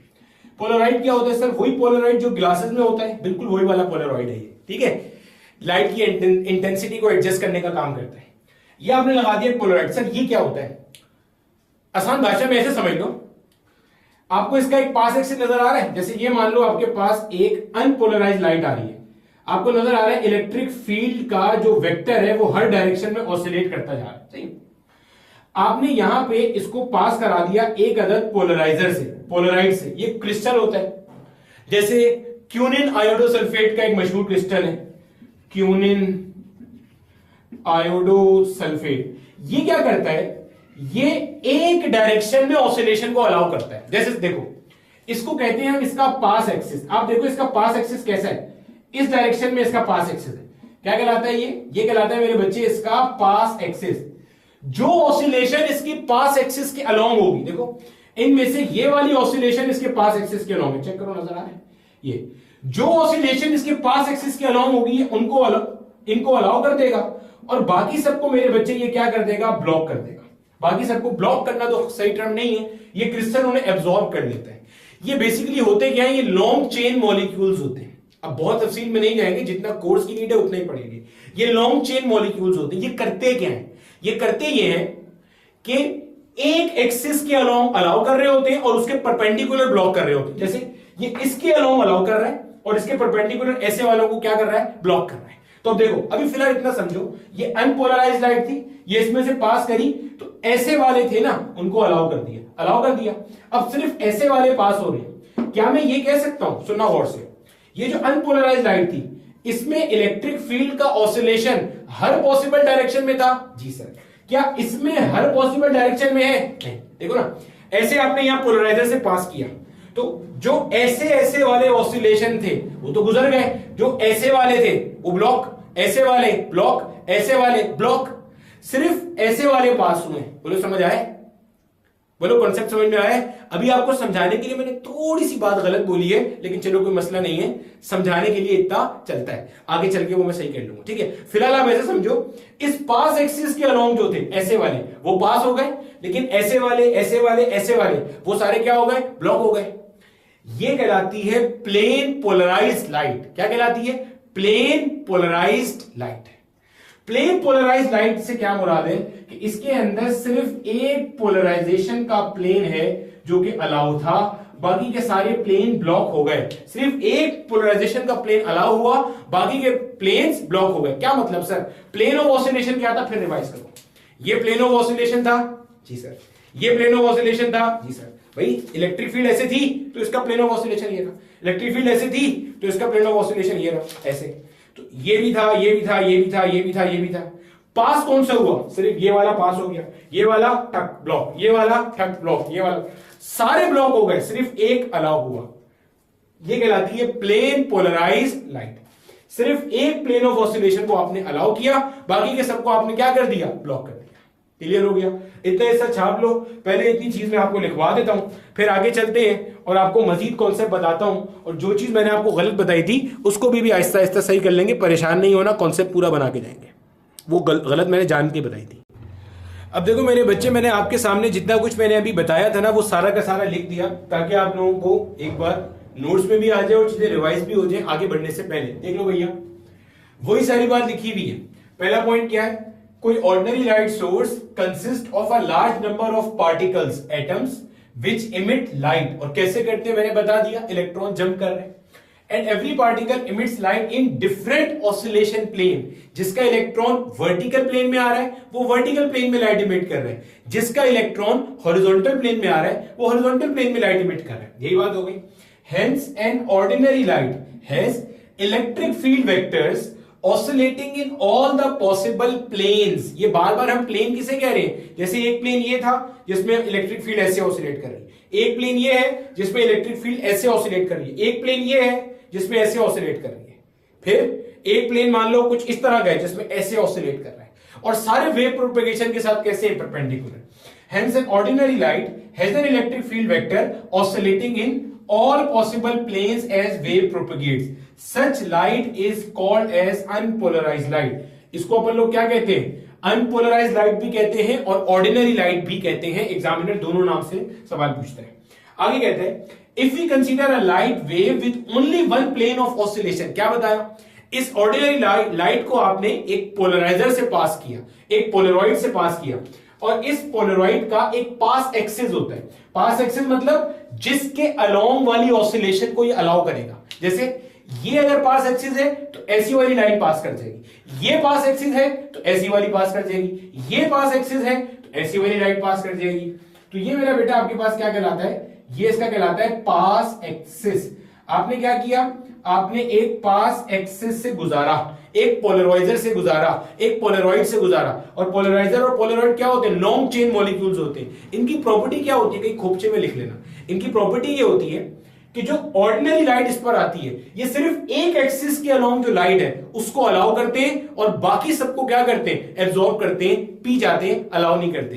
तो उसकी वजह से क्या होता है, सिर्फ एक डायरेक्शन में ऑसिलेट करती हुई इलेक्ट्रिक फील्ड बचती है, या एक प्लेन ऑफ ऑसिलेशन बचता है। अगर सिर्फ ऐसी ऐसी ऑसिलेशन बची, वो या सिर्फ ये वाला प्लेन बचा, ये वाला ब्लॉक, ये वाला ब्लॉक, ये वाला ब्लॉक, सिर्फ ये वाला प्लेन बचा जिसमें इलेक्ट्रिक फील्ड ऐसे ऐसे ऑसिलेट करती हुई जा रही थी। तो यही कह रहे हैं, if we consider a light wave with only one plane of oscillation and no field vector exists in any other plane, ऐसे वाले प्लेन में भी नहीं है, ऐसे भी नहीं है, ऐसे भी नहीं है, सिर्फ इस वाले प्लेन में इलेक्ट्रिक फील्ड वेक्टर है, then wave is called plane polarized। Sir क्या हमेशा ऐसे ही होगा, कोई लाजमी नहीं है, ऐसे वाला भी बच सकता है। ठीक है। Phenomena by which an unpolarized light is converted into polarized light is called as polarization। Sir method of polarisation कौन कौन से होते हैं, एक तो यही मेथड है पोलरॉइड वाला, इसको डाइक्रोइज्म कहते हैं या सिलेक्टिव एब्जॉर्प्शन कहते हैं, आगे चल के बात करेंगे। एक रिफ्लेक्शन टेक्निक होती है, आपके कोर्स में यही दो टेक्निक्स शामिल हैं, होती 4-5 टेक्निक्स हैं। स्कैटरिंग के थ्रू भी होता है, रिफ्रैक्शन के थ्रू भी होता है, डबल रिफ्रैक्शन के थ्रू भी होता है, रिफ्लेक्शन के थ्रू भी होता है, डाइक्रोइज्म या सिलेक्टिव एब्जॉर्प्शन के थ्रू भी होता है। हम दो पढ़ेंगे, एक सिलेक्टिव एब्जॉर्प्शन जो ये वाली है, पढ़ा चुका यही वाली, इसको सिलेक्टिव एब्जॉर्प्शन भी कहते हैं, आगे चल के मजीद बात करेंगे अभी। एक होती है रिफ्लेक्शन टेक्निक, जहां से आपका ब्रूस्टर लॉ बनता है और उससे सवाल बनते हैं। तो हमारे कोर्स में यही दो है, यही दो पढ़ेंगे, बाकी नहीं पढ़ेंगे। आगे क्या लिखा है, restricting the oscillations of field vector in one plane is called polarization of light and the plane of oscillation in polarized light is called as the plane of polarization। क्या मतलब, ये जो ऑर्डिनरी लाइट थी उसका ऐसा भी plane था, ऐसा प्लेन जिसमें ऑसिलेशन हो रही है, तो ये प्लेन भी था ऐसे ऑसिलेट हो रहा है, ये प्लेन भी था ऐसे ऑसिलेट, तो बहुत सारे प्लेन थे, इनफाइनाइट प्लेन ऑफ ऑसिलेशन थे। अब जब आपने पोलराइड से पास किया तो सिर्फ एक प्लेन ऑफ ऑसिलेशन बचा, मान लो ऐसे इसका पास एक्सिस था, तो सिर्फ ऐसे वाला प्लेन ऑफ ऑसिलेशन बचा, इसमें ऐसे लाइट ऑसिलेट करती, ऐसे ऐसे ऐसे ऑसिलेट करती जा रही है। सही हो गया। तो अब ये जो है ना, ये जो प्लेन ऑफ ऑसिलेशन है, ये क्या कहलाता है, ये कहलाता है प्लेन ऑफ पोलराइजेशन। और नीचे मैंने आपको डायग्राम बना करके दिखा दी। इतना हिस्सा छाप लो जल्दी से। आगे चलते हैं कि आपके जो पोलरॉइड्स हैं उनको डिफरेंट तरह से रखने पर क्या नतीजा निकलता है। अब देखो मेरे बच्चे, हम लोगों ने एक छोटा सा कॉन्सेप्ट जो समझना है और उसी की बेस पे हम लोग आगे चल सकेंगे। ये मान लो मेरा बेटा, हमारे पास लाइट वेव प्रोपेगेट करती जा रही है, और यहां पे मेरे बच्चे मान लो हमारे पास आ गई एक ऑर्डिनरी लाइट। ऑर्डिनरी लाइट के पास जो इलेक्ट्रिक फील्ड वेक्टर्स होते हैं वो हर डायरेक्शन में होते हैं, हमें ये बात पता है। सही है, ऑर्डिनरी लाइट। अब यहां पे मेरा बेटा मैंने क्या किया, यहां पे मैंने ऐसे करके एक लॉन्ग चेन मॉलिक्यूल, या जिसको आगे चल के मैं पोलराइजर कहूंगा, तो अभी से पोलराइजर का नाम दे देता हूं, एक पोलराइजर मैंने लगा दिया। अब आपको नजर आ रहा है ये पोलराइजर की मेरे बच्चे हमारे पास क्या है, पास एक्सिस है। और ये पास एक्सिस कैसी है, ऐसी ऐसी वाली है, ऐसी ये पास एक्सिस है, ठीक है। अब ये पास एक्सिस करती क्या है, एक किसी भी प्लेन ऑफ ऑसिलेशन को अलाउ करेगी और बाकी सबको एब्जॉर्ब कर लेगी, सही है। अब देखा क्या गया कि इंटेंसिटी नापी गई। इंटेंसिटी अगर आपको नहीं याद है मैं बता देता हूं मेरे बच्चे, इंटेंसिटी होती है energy per unit area per unit time. Sir आसान भाषा में बताएं। देखो भैया, कोई भी जो वेव होती है, हर वेव का अपना एम्पलीट्यूड होता है। क्या मतलब सर? अरे भैया, ये एक वेव है मान लेगा, तो मेरे बेटा इस वेव का अपना कुछ एम्पलीट्यूड होगा। ये एम्पलीट्यूड अगर ज्यादा होगा तो इंटेंसिटी ज्यादा है, एम्पलीट्यूड कम होगा तो इंटेंसिटी कम है। इंटेंसिटी के लिए हमने एक फॉर्मूला पढ़ा था वेव्स के अंदर, I इज इक्वल टू के टाइम्स ऑफ ए का स्क्वायर। के कांस्टेंट है और ए क्या है, एम्पलीट्यूड। इंटेंसिटी एम्पलीट्यूड के स्क्वायर पे डिपेंड करती है। एम्पलीट्यूड बढ़ा दोगे तो इंटेंसिटी ऑफ अ वेव क्या होगी, बढ़ जाएगी। इंटेंसिटी होती क्या है, कितनी एनर्जी वो वेव ट्रांसमिट कर रही है। एम्पलीट्यूड ज्यादा का मतलब ज्यादा एनर्जी ट्रांसमिट हो रही है per unit area per unit time में। कम का मतलब कम एनर्जी ट्रांसफर हो रही है per unit area per unit time में, ये मतलब है, सही है। अब नापी गई इंटेंसिटी, क्या नापी गई, इंटेंसिटी किस केस में, पोलराइजर से पास होने से पहले और पोलराइजर के पास होने के बाद। अगर इसकी इंटेंसिटी आई नॉट थी, यानी कि अनपोलराइज्ड लाइट की या ऑर्डिनरी लाइट की अगर इंटेंसिटी आई नॉट थी, तो आपके ख्याल से यहां क्या होनी चाहिए थी? होना तो ये चाहिए था कि इसकी इंटेंसिटी आई नॉट अपॉन 100 हो। मतलब अगर इसकी इंटेंसिटी 100 है तो इसकी 1 होनी चाहिए, इसकी अगर 200 है तो इसकी 2 होनी चाहिए। क्यों सर? अरे भैया, इसके पास ऐसे भी इलेक्ट्रिक फील्ड वेक्टर ऑसिलेट कर रहा है, ऐसे भी कर रहा है, ऐसे हर डायरेक्शन में कर रहा है। और पोलराइजर क्या कर रहा है, सारी डायरेक्शंस को ब्लॉक कर रहा है, किसी भी एक डायरेक्शन में ऑसिलेशंस को अलाउ कर रहा है। तो इसकी अगर बहुत ज्यादा इंटेंसिटी है तो इसकी तो बहुत कम होनी चाहिए। अगर इसकी आई नॉट है तो इसकी तो आई नॉट से बहुत छोटी होनी चाहिए। लेकिन देखा यह गया कि इंटेंसिटी 50% डिक्रीज होती है जब भी किसी ऑर्डिनरी लाइट को आप पोलराइजर से पास करते हो। सबसे पहले तो इस चीज को अपने पास में डब्बा बना के नोट कर लेना। क्या नोट करोगे, क्या नोट करोगे कि जब भी ऑर्डिनरी लाइट को एक पोलराइजर से पास करेंगे, वो पोलराइजर कैसे भी रखा हो, लाजमी नहीं है ऐसे रखा हो, लाजमी नहीं ऐसे वाला प्लेन ही अलाउ कर रहा हो सकता है ऐसे रख दे तो ये वाला प्लेन अलाउ करें, हो सकता है ऐसे रख दे तो ये वाला प्लेन अलाउ करें, किसी भी तरह रख दो। अगर ऑर्डिनरी लाइट को एक पोलराइजर से गुजारोगे तो उसकी इंटेंसिटी 50% रिड्यूस हो जाएगी। अगर पहले आई नॉट थी तो अब आई नॉट बाई 2, पहले 2 आई नॉट होती तो यहां आई नॉट हो जाती, पहले 3 आई नॉट होती तो यहां 1.5 आई नॉट बचती, गोया कि 50% कम हो जाएगी। अब ये समझ में नहीं आता क्यों सर? भाई यहां पे इतने सारे थे तो यहां पे तो फिर बहुत कम हो जानी चाहिए थी। ये 50% का क्या गेम हो रहा है, ये बात समझाइए जरा। देखो मेरा बेटा, समझाने की कोशिश करते हैं कि इसको हम 50% क्यों कह रहे हैं, 50% में ऐसी क्या खास बात है। मैं यही चीज यहां दोबारा ड्रॉ करता हूं, समझो, अभी हमें समझ में आएगा, कोई परेशानी नहीं। देखो मैं एक यहां पे ऑर्डिनरी लाइट बना रहा हूं, ठीक है, एक ऑर्डिनरी लाइट बना रहा हूं। ऑर्डिनरी लाइट के अंदर जो आपके पास ऑसिलेशंस है वो हर डायरेक्शन में है। देखो मैं ऐसे देख रहा हूं, यहां से देख रहा हूं, ऐसे लाइट वेव ऐसे जा रही है तो इलेक्ट्रिक फील्ड ऐसे भी ऑसिलेट कर रही है, ऐसे भी ऑसिलेट कर रही है, ऐसे भी कर रही है, ऐसे भी कर रही है। अब समझो, ऐसे वाले को तो मैंने ऐसे बना दिया, जो ऐसे वाला है इसको मैं कैसे बना सकता हूं, इसको मैं यहां पे ऐसे डॉट से शो कर सकता हूं। सोच के देखो जरा, सोच के देखो जरा, क्या इसको देखो, ऐसे वाले को तो मैंने ये शो कर दिया, जो ऐसे ऐसे वाला है, ऐसे ऐसे वाला है, इसको मैं यहां पे डॉट से शो कर रहा हूं। डॉट तो मतलब होता है आउट ऑफ द प्लेन, ऐसे ऐसे ऐसे ऐसे। इसका प्लेन ऑफ ऑसिलेशन ये रहा। अरे भैया ये ना मेरा प्लेन ऑफ ऑसिलेशन वाला, ये देखो, जो ऐसा ये प्लेन ऑफ ऑसिलेशन है, इसको तो मैंने ऐसे बना दिया, ठीक है। ये मैं इलेक्ट्रिक फील्ड वेक्टर बना रहा हूं, इसका प्लेन ऑफ ऑसिलेशन ये रहा। ये इलेक्ट्रिक फील्ड वेक्टर है, इसका प्लेन ऑफ ऑसिलेशन ये रहा, ठीक है। समझ आती है बात की? अब देखो, और जो ऐसे ऐसे वाला है, जो ऐसे ऐसे वाला है, इसको देखो मैंने ऐसे ऐसे ड्रॉ किया, समझो, इसको मैंने ऐसे ड्रॉ कर दिया, बोलो समझ आता है? समझ आता है? इसी तरह एक ऐसे ऐसे वाला भी है, इसको मैंने मान लो ऐसे ड्रॉ कर दिया। पहले तो आप ये चीज समझो, क्या ये मैंने आपके सामने एक ऑर्डिनरी लाइट बनाई है? जी सर, क्योंकि इसका जो प्लेन ऑफ ऑसिलेशन है वो बहुत सारे नजर आ रहे हैं, इनफाइनाइट है, मैं तो 4-5 ही बना के दिखा रहा हूं, वरना बहुत सारे हैं। ठीक है, इलेक्ट्रिक फील्ड हर डायरेक्शन में। अब इसको मैं कर क्या रहा हूं समझिएगा, इसको मैं यहां पे ऐसे एक पोलराइजर से पास कर रहा हूं, इसका पास एक्सिस ऐसे है। सर आप हर दफा पास एक्सिस ऐसे क्यों लेते हैं? ताकि आपको पहले समझ में आ जाए, फिर हम पास एक्सिस को चेंज करते रहेंगे, परेशान नहीं हो। 2-4 सवाल लेकर आया हूं आपके मासी के लिए, अच्छे वाले। ठीक है, ये हो गया। अब देखो मेरा बेटा, यहां से बात को समझना जरा, 50% का कॉन्सेप्ट समझ में आएगा, और उसके बाद लाइट आपको ऐसे आती नजर आती है। हमने बचपन में वेक्टर की रेजोल्यूशन का कॉन्सेप्ट पढ़ा था कि आप किसी भी वेक्टर को रिजोल्व कर सकते हो 2 कंपोनेंट्स के अंदर। याद है, कोसाइन वाला और साइन वाला, कॉस थीटा वाला और साइन थीटा वाला। देखो ये मान लो मेरा बेटा, अगर हमारे पास एक कोई वेक्टर एफ था जो यहां पे एंगल थीटा बनाता था, इसको हम इसके 2 कंपोनेंट्स में रिजोल्व कर दिया करते थे। याद करो, एक कंपोनेंट ऐसा था that was F sine theta, एक कंपोनेंट ऐसा था that was F cos theta. अभी आगे चल के जो एफ कॉस थीटा है ना, इसको मैं कहूंगा एफ पैरेलल, क्योंकि ये इस लाइन के पैरेलल है, और इसे मैं कह रहा हूं एफ परपेंडिकुलर, क्योंकि ये इस वाली लाइन है, इसको डबल टिक किया, इसके क्या है, परपेंडिकुलर। 2 कंपोनेंट समझ में आ रहे हैं, इस तरह आ रहे हैं।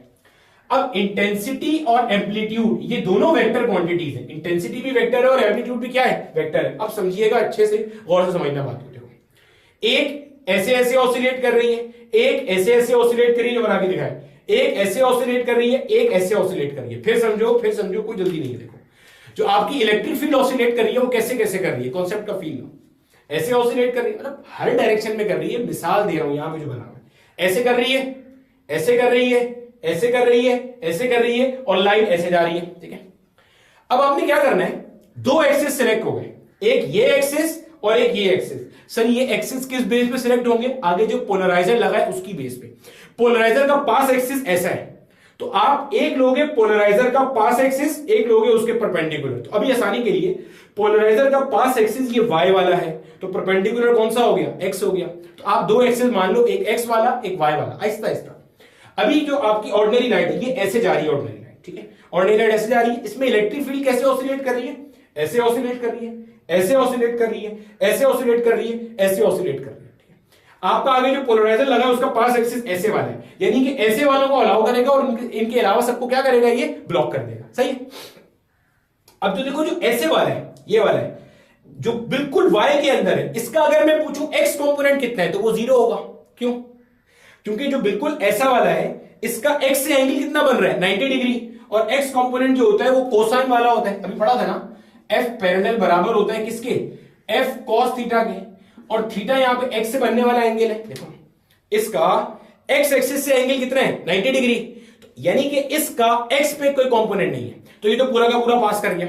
अब इसको देखो, ये इसका यहां पे एक्स से कुछ एंगल बन रहा है, चेक करो, ये वाला जो इलेक्ट्रिक फील्ड है, इसका एक्स से कुछ एंगल बन रहा है, बन रहा है।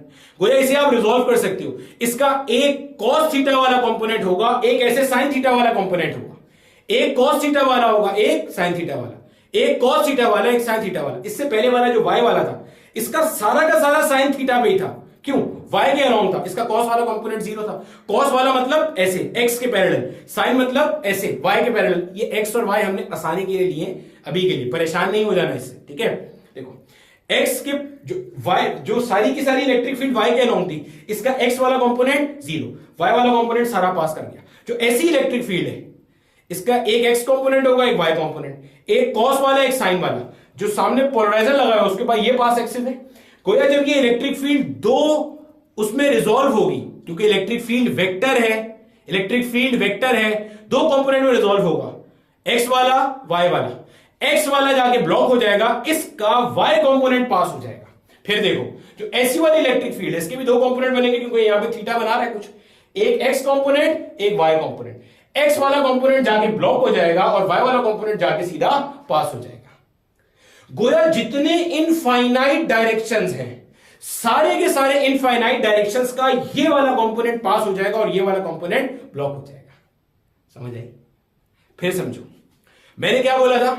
अब मैंने जो आपको पीछे बोला था ना कि मैंने गलत बताया समझाने के लिए, वो गलत क्या बोला था? मैंने गलत ये बोला था कि देखो ऐसे ऐसे ऐसे, मैंने कहा था जो पोलराइजर होता है वो क्या करता है, वो सिर्फ इसको अलाउ करेगा। ये बात मैंने गलत कही थी, क्योंकि वो इसके भी ये वाले कंपोनेंट को अलाउ कर देगा। अरे भैया इसके दो कंपोनेंट बनाओगे आप, एक ये कंपोनेंट बनेगा और एक ये वाला कंपोनेंट, इसके दो कंपोनेंट, एक ये वाला और एक ऐसे वाला। जो ऐसे वाला है वो ब्लॉक हो जाएगा, जो ऐसे वाला है वो क्या होगा, पास हो जाएगा। गोया जितने भी इलेक्ट्रिक फील्ड के वेक्टर्स हैं सबका एक कंपोनेंट ब्लॉक हो रहा होगा, एक कंपोनेंट क्या हो रहा होगा, पास हो रहा होगा। सही, फिर समझाते हैं अभी आहिस्ता आहिस्ता, कोई परेशानी नहीं है, कोई जल्दी नहीं है। देखो भाई, ये हमारे पास क्या थी, हमारी ऑर्डिनरी लाइट थी, ऑर्डिनरी लाइट थी। आगे आपने पोलराइजर लगाया ऐसे करके, ऐसे करके पोलराइजर लगाया, ठीक है। अब जो पीछे से लाइट आ रही है उसके पास ऐसे वाले भी ऑसिलेशंस हैं, ऐसे वाले भी हैं, ऐसे वाले भी, ऐसे वाले भी, ऐसे वाले भी हैं, हर डायरेक्शन में। ऐसे वाले तो सीधे थ्रू एंड थ्रू निकल गए, ऐसे वाले सारे ही ब्लॉक हो गए, क्योंकि ऐसे वालों का वाई में तो कोई कंपोनेंट है ही नहीं। ऐसे वालों का जो ये वाला कंपोनेंट था वो ब्लॉक हो गया, और ऐसे वालों का जो वाई वाला कंपोनेंट था वो क्या हो गया, आपके पास पास हो गया, ठीक है। तो ये आपके पास होता है, ऐसे लाइट मिल रही है। अब समझ में आया, ये आई नॉट से आई नॉट बाई 2 क्यों हो गया। इसकी मैथमेटिकल डेरिवेशन भी हो सकती है, लेकिन अगेन वो हमारे कोर्स की डोमेन से बाहर चला जाएगा, ठीक है। उसमें फिर आप एवरेज एंगल निकाल के यूज कर रहे हो, जो मलूज लॉ यूज करते हैं और एवरेज एंगल यूज करते हैं, ठीक है। मलूज लॉ तो कोर्स में है, लेकिन वो एवरेज एंगल वाला कॉन्सेप्ट थोड़ा सा एक्स्ट्रा हो जाएगा, इसलिए नहीं बता रहा। ये समझ में आ गया। अगर मान लो ऐसे भी है, ऐसे भी है, ऐसे भी है, तो हो क्या रहा है, ऐसे वालों का भी ये कंपोनेंट तो जा रहा है, ये वाला कंपोनेंट ब्लॉक हो रहा है, गोया 50% पास हो रहा है, 50% ब्लॉक हो रहा है। सही है, ऐसे वाले सारे पास, ऐसे वाले सारे ब्लॉक, ऐसे वाले और ऐसे वाले, इनका ये वाला कंपोनेंट ब्लॉक और ये वाला कंपोनेंट पास हो गया। सही, चेंज करके देखते हैं जरा इसको। चलो अब एक काम करके देखते हैं। एक काम ये करते हैं, ये मान लो मेरा बेटा हमारे पास वापस वेव प्रोपेगेट कर रही है, और यहां पे ये मान लो हमारे पास, ये मान लो हमारे पास क्या है, ऑर्डिनरी लाइट है, ठीक है। और अब की बार जो ये रखा हुआ है ना, ये ऐसे रखा हुआ है, मान लो हर दफा थोड़ी वर्टिकल एक्सिस में होगा, अब की बार ये ऐसे रखा हुआ है।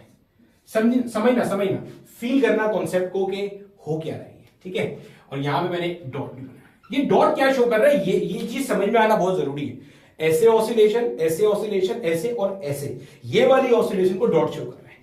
अब जो सामने पोलराइजर लगा हुआ है ना, वो इसी तरह का है, ऐसे इसका पास एक्सिस है, ये पास एक्सिस है। मैंने क्या कहा था, जितनी ऑर्डिनरी लाइट के अंदर इलेक्ट्रिक फील्ड वेक्टर है उनको आप दो कंपोनेंट में रिजॉल्व करोगे, एक्स और वाई नहीं। पोलराइजर का पास एक्सिस और उसके परपेंडिकुलर एक्सिस, पोलराइजर का पास एक्सिस और उसके परपेंडिकुलर। सर एक्स और वाई तो बन गए, अभी बन रहे हैं ना, आगे चल के नहीं बनेंगे। पोलराइजर को मैंने ऐसे तिरछा रख दिया तो ये पास एक्सिस होगा, ये इसके परपेंडिकुलर होगा। क्या बोला, पोलराइजर का पास एक्सिस और पोलराइजर के परपेंडिकुलर। अभी पोलराइजर ऐसे रखा है, ऐसे बिल्कुल ऐसे रखा है, ठीक है। अब क्या हुआ, ये वाली जो ऑसिलेशन थी ये तो सीधी निकल गई, ये वाली जो ऑसिलेशन थी इसका तो ऐसे में कोई कंपोनेंट था ही नहीं, कोसाइन वाला अभी पड़ा था, ब्लॉक हो गया पूरा। जो ये वाली थी इसको आपने रिजॉल्व किया, इसका ये वाला कंपोनेंट निकल गया और इसका ये वाला कंपोनेंट जाके ब्लॉक हो गया। इसके दो कंपोनेंट बने ना, कॉस थीटा साइन थीटा, तो कॉस थीटा वाला पास, साइन थीटा वाला ब्लॉक।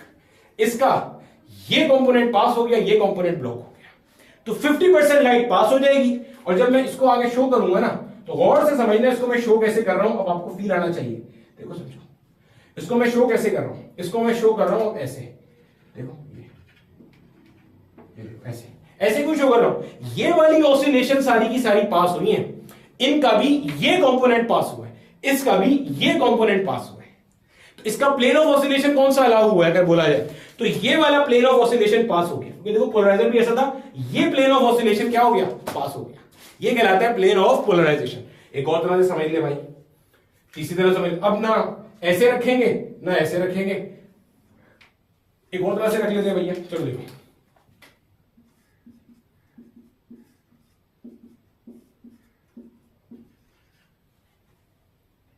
अब मान लो मेरा बेटा हमने ना अपने पोलराइजर को ऐसे रख दिया, समझना आप। अब क्या सीन है, अब मैंने ऐसे रखा हुआ है, ऐसे रखा हुआ है, ऐसे, तो क्या होगा भाई, सोचो क्या होगा। जो ऑसिलेशंस ऐसे आ रही हैं वो तो सीधे निकल जाएंगी, ऐसे वाली तो आराम से निकल जाएंगी। जो ऐसे आ रही हैं उनका ये वाला कंपोनेंट चला जाएगा भाई, इसके परपेंडिकुलर कंपोनेंट ब्लॉक हो जाएगा। नहीं समझे, अरे भैया ये देखो, ये देखो, ये मान लो मेरे पास एक वेक्टर है, इसका नाम मैंने एफ रख दिया। अब ये मेरा बेटा मान ले मेरा पोलराइजेशन का पास एक्सिस ऐसे बना हुआ है, सीधा बच्चा। मैंने क्या कहा था, मैंने कहा था जो आपका इनकमिंग इलेक्ट्रिक फील्ड का वेक्टर है उसको दो कंपोनेंट में रिजॉल्व करोगे, एक होगा पास एक्सिस, एक होगा इसका परपेंडिकुलर एक्सिस। सही है, ये परपेंडिकुलर एक्सिस। अब ये मान लो आपका इलेक्ट्रिक फील्ड का वेक्टर आ रहा है ऐसे वाला, ऐसे वाला। अब ये तो पास नहीं हो सकता क्योंकि आपका पास एक्सिस ही ऐसे, तो इसके दो कंपोनेंट, एक ये वाला कंपोनेंट जो है ना, ये वाला ये कौन सा होगा आपका कोसाइन थीटा वाला पैरेलल कंपोनेंट, और ये कौन सा होगा साइन वाला। गोया कि इसका ये वाला कंपोनेंट पास कर जाएगा और ये वाला कंपोनेंट ब्लॉक कर जाएगा, समझ आया। इसी तरह से इसका ये कंपोनेंट पास करेगा, इसी तरह से यहां जो है इसका ये कंपोनेंट पास कर जाएगा, मतलब ये जो ऐसे वाली थी ना, ये वाली ये डॉट वाली ऐसे वाली, अब ये पूरी पास थोड़ी कर सकती है, आपका पास एक्सिस ऐसे है, ये तो ऐसे आ रही है, देखो ना पास एक्सिस आ गई ऐसे, ये ऐसे आ रही है। इसके दो कंपोनेंट बनाएंगे, एक इसके अलोंग, एक इसके परपेंडिकुलर। जो इसके अलोंग वाला कंपोनेंट है वो पास कर जाएगा, यानी कि समझो ऐसे, ये ऐसे, और आपके पास जो पास एक्सिस है वो ऐसे। आप दो कंपोनेंट बनाओगे, ये थीटा है, इसका जो ये पास एक्सिस के अलोंग ये वाला कंपोनेंट है वो पास कर जाएगा और ये वाला कंपोनेंट ब्लॉक कर जाएगा। तो ऑल इन ऑल आपने सीखा क्या, जो पोलराइजर है इसको डाइक्रोइक क्रिस्टल भी कहते हैं, डाइक्रोइक क्रिस्टल। ये पूरी डाइक्रोइज्म की टेक्निक है सिलेक्टिव एब्जॉर्प्शन की। क्या हो रहा है, ऑर्डिनरी लाइट आती है, उसके पास इनफाइनाइट डायरेक्शंस के अंदर इलेक्ट्रिक फील्ड वेक्टर ऑसिलेट कर रहा है, सारे एब्जॉर्ब हो जाते हैं, सिर्फ एक किसी डायरेक्शन में क्या होता है अलाउ होता है। या और अच्छी डेफिनेशन जो अब कॉन्सेप्चुअल डेफिनेशन आपको सेंस बनाएगी, जो डाइक्रोइक क्रिस्टल होता है, लॉन्ग चेन मॉलिक्यूल होता है, वो क्या करता है, उसके पास एक पास एक्सिस होता है, उस पास एक्सिस के अलोंग जो इलेक्ट्रिक फील्ड वेक्टर्स होते हैं उन्हें जाने देता है, और उसके परपेंडिकुलर जो वेक्टर्स होते हैं उनको ब्लॉक कर देता है। यानी कि सारे इलेक्ट्रिक फील्ड वेक्टर्स को दो कंपोनेंट्स में लेकर आता है, एक पास के अलोंग, एक परपेंडिकुलर के अलोंग। पास वाले को जाने देता है और उसके परपेंडिकुलर वालों को ब्लॉक कर देता है। कॉन्सेप्ट का फील आया, छाप लो, इतने हिस्से को लिखें और आगे चलते हैं। अब देखो मेरे बच्चे, आगे चलने से पहले जितना कुछ मैंने आपको पढ़ाया था वही सब कुछ मैंने यहां लिखा हुआ है। अनपोलराइज्ड लाइट की जो रिप्रेजेंटेशन है वो यहां पे शो करी हुई है। देखो अनपोलराइज्ड लाइट में इलेक्ट्रिक फील्ड वेक्टर हर डायरेक्शन में होगा, ऐसे ऐसे ऐसे ऐसे। अब मैंने आपको कहा कि इसको हम स्टैंडर्ड दो कंपोनेंट्स में ब्रेक कर लेते हैं, एक्स और वाई। सर अभी तो आपने कहा था पास और परपेंडिकुलर की बेस पे होगा, बिल्कुल ऐसे ही होगा, हमेशा ऐसे ही होगा। लेकिन आपको क्या यहां पे अभी कोई पोलरॉइड रखा नजर आ रहा है? नहीं। जब पोलरॉइड सामने रखा होगा तो एक उसकी पास एक्सिस लेंगे, एक उसका परपेंडिकुलर। पास वालों को अलाउ करेगा, परपेंडिकुलर वालों को ब्लॉक कर देगा।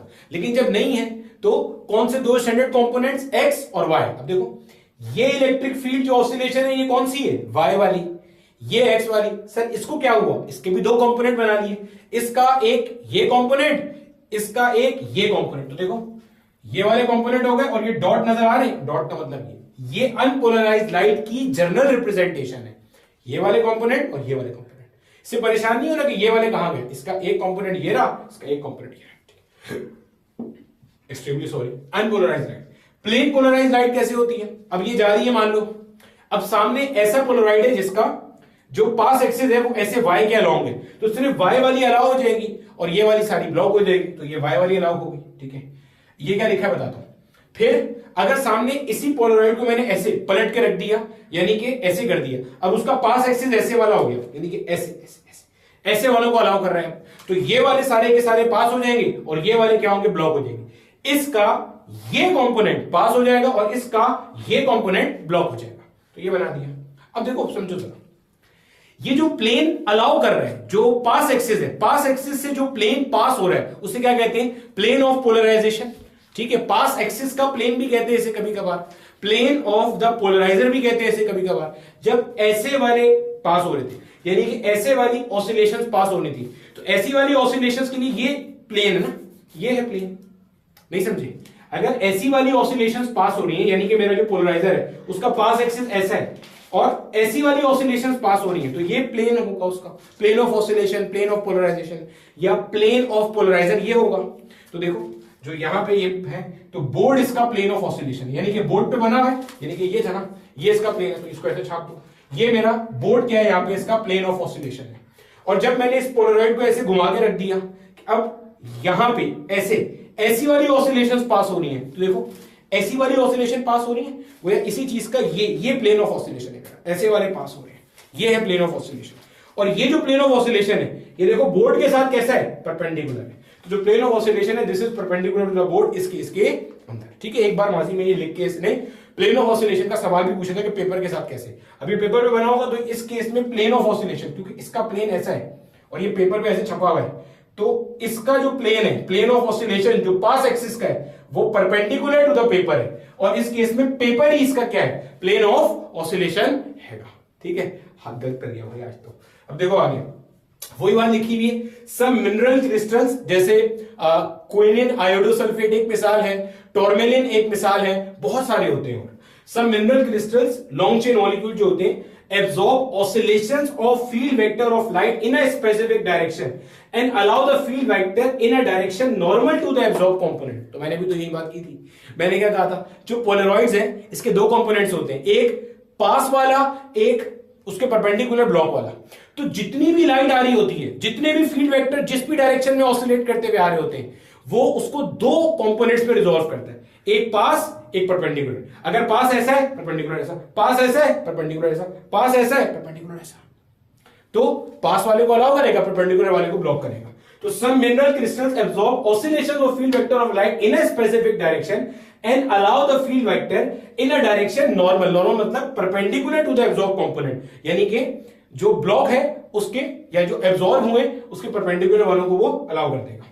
So this property of crystals of absorbing field vector oscillations only in one direction is called selective absorption। अभी selective absorption कर रहे हैं ना, चूजी हुआ है, इसको पास करना है, इसको ब्लॉक करना है, इसे पास करना है, इसे ब्लॉक करना है, तो this is termed as selective absorption या डायक्रोइज्म। छाप लो जल्दी से, आगे चलते हैं और मलूज लॉ डिस्कस करते हैं। मलूज लॉ से हमारे माजी में 3 से 4 क्वेश्चन पूछे गए हैं। अब देखो मेरे बच्चे, वही हमारे पास एक ऑर्डिनरी अनपोलराइज्ड लाइट आती है, और यहां पे मान लो मेरा बेटा हमारे पास कोई एक पोलरॉइड कनेक्ट हुआ है, और इस पोलरॉइड का एक्सिस मैंने बिल्कुल सिंपल तरीन ऐसे वाला एक्सिस रखा है, यानी कि ये इसका पास एक्सिस है। अब आपको पता है ये पोलरॉइड क्या करेगा, ये दो कंपोनेंट्स के अंदर इस लाइट के फील्ड वेक्टर्स को ब्रेक कर लेगा, एक इसका पास एक्सिस, एक परपेंडिकुलर। पास वाले को गुजरने देगा, ब्लॉक वाले को एब्जॉर्ब कर लेगा, पी जाएगा। ठीक है, तो ये मेरा बेटा हमारे पास आ गई एक पोलराइज लाइट, या जिसको आप प्लेन पोलराइज लाइट भी कहते हो, या जिसको हम लीनियरली पोलराइज लाइट भी कहते हैं। सही हो गया। अब मान लेते हैं कि यहां पे जो पोलराइज लाइट है ना, इसकी इंटेंसिटी आई नॉट है। सर पहले तो इसकी इंटेंसिटी आई नॉट होती थी, इसकी आई नॉट बाई 2 होती थी, तो अभी अगर मैं इसको आई नॉट कह रहा हूं तो इसका मतलब जो आपका ये जो अनपोलराइज लाइट थी इसकी इंटेंसिटी क्या हो जाएगी, 2 आई नॉट। अरे भैया यही तो लिखवाया था कि जो ऑर्डिनरी लाइट है वो जब किसी पोलराइजर से पास करेगी, किसी डाइक्रोइक क्रिस्टल से पास करेगी, तो उसकी इंटेंसिटी आधी रह जाएगी। रीजन भी बता दिया था।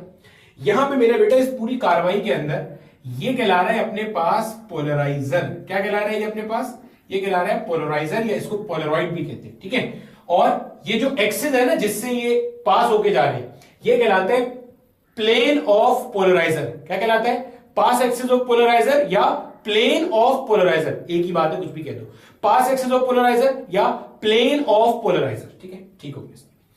अब मेरा बेटा हमें मस्ती सूझी, हमने क्या किया, हमने यहां पर आगे एक पोलराइजर और लगा दिया। सही है, क्यों लगाया अभी समझ में आएगा।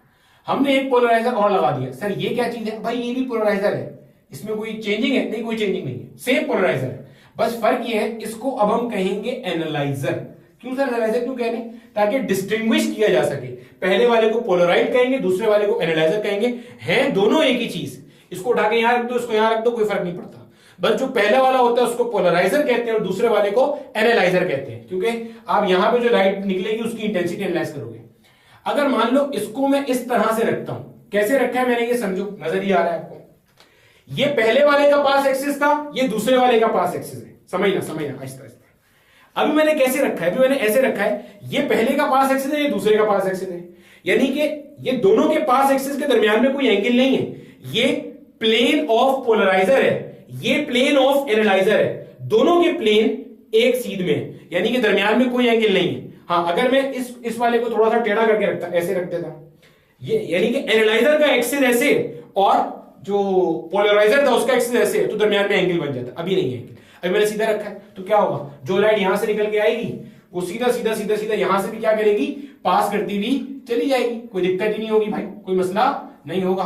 यानी कि जो इंटेंसिटी आई नॉट यहां दी, वो इंटेंसिटी आई नॉट आपको यहां भी मिल जाएगी। ठीक है सर, ठीक है सर। अच्छा, नोट कर लिया इतना हिस्सा, कर लिया। अब मेरा बेटा अगर मैं क्या करता हूं, सुनना गौर से, सुनना गौर से।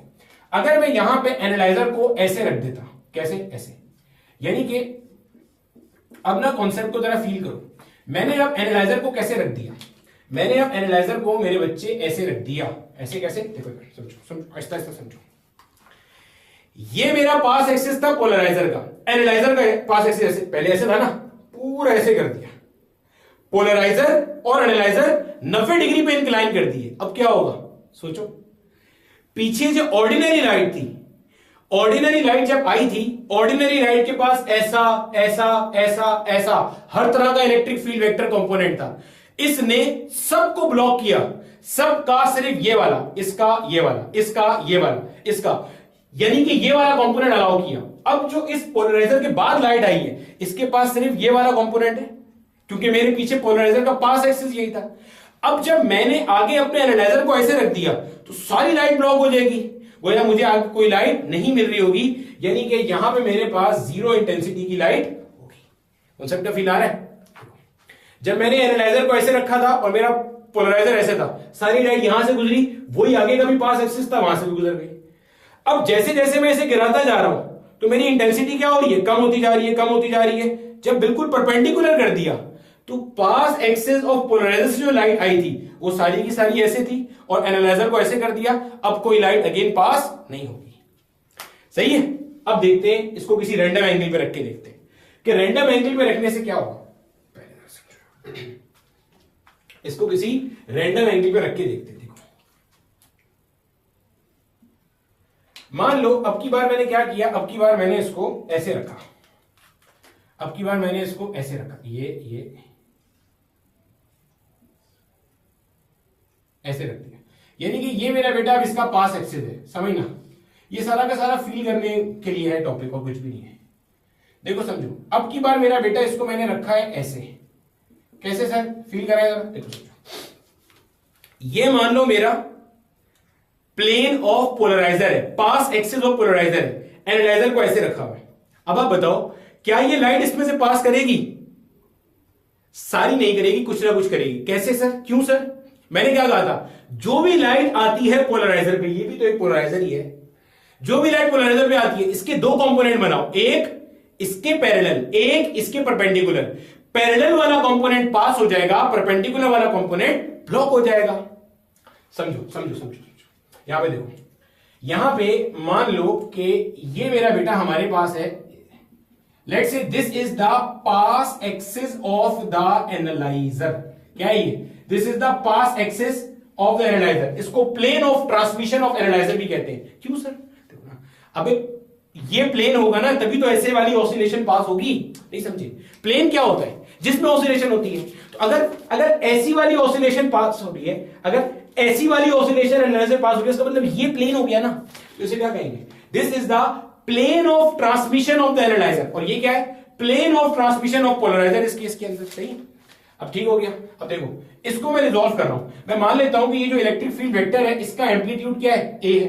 अब इसके अगर मैं दो कंपोनेंट बनाता हूं तो एक कंपोनेंट ऐसा बनेगा, एक कंपोनेंट ऐसा बनेगा। बोल समझ आता है भाई? यहां पे कुछ एंगल है, ये एंगल थीटा किस किस के दरमियान में समझना, pass axis of the analyser and pass axis of the polariser. ये क्या है? Pass axis of the polariser. तो pass axis of the polariser and pass axis of the analyser के दरमियान में आपके पास ये एंगल मौजूद है, थीटा। तो theta is the angle between pass axis of the analyser and the pass axis of the polariser. है दोनों ही पोलराइजर, बस पहले वाले को पोलराइजर कह रहे हैं, दूसरे वाले को एनालाइजर कह रहे हैं। या इसको यूं भी कह सकते हैं, angle between the plane of transmission, angle between the plane of transmission. ये कौन सा प्लेन अलाउ कर रहा है? ये वाला। ये कौन सा प्लेन अलाउ कर रहा है? ये वाला। तो प्लेन्स के दरमियान का एंगल भी कह सकते हो।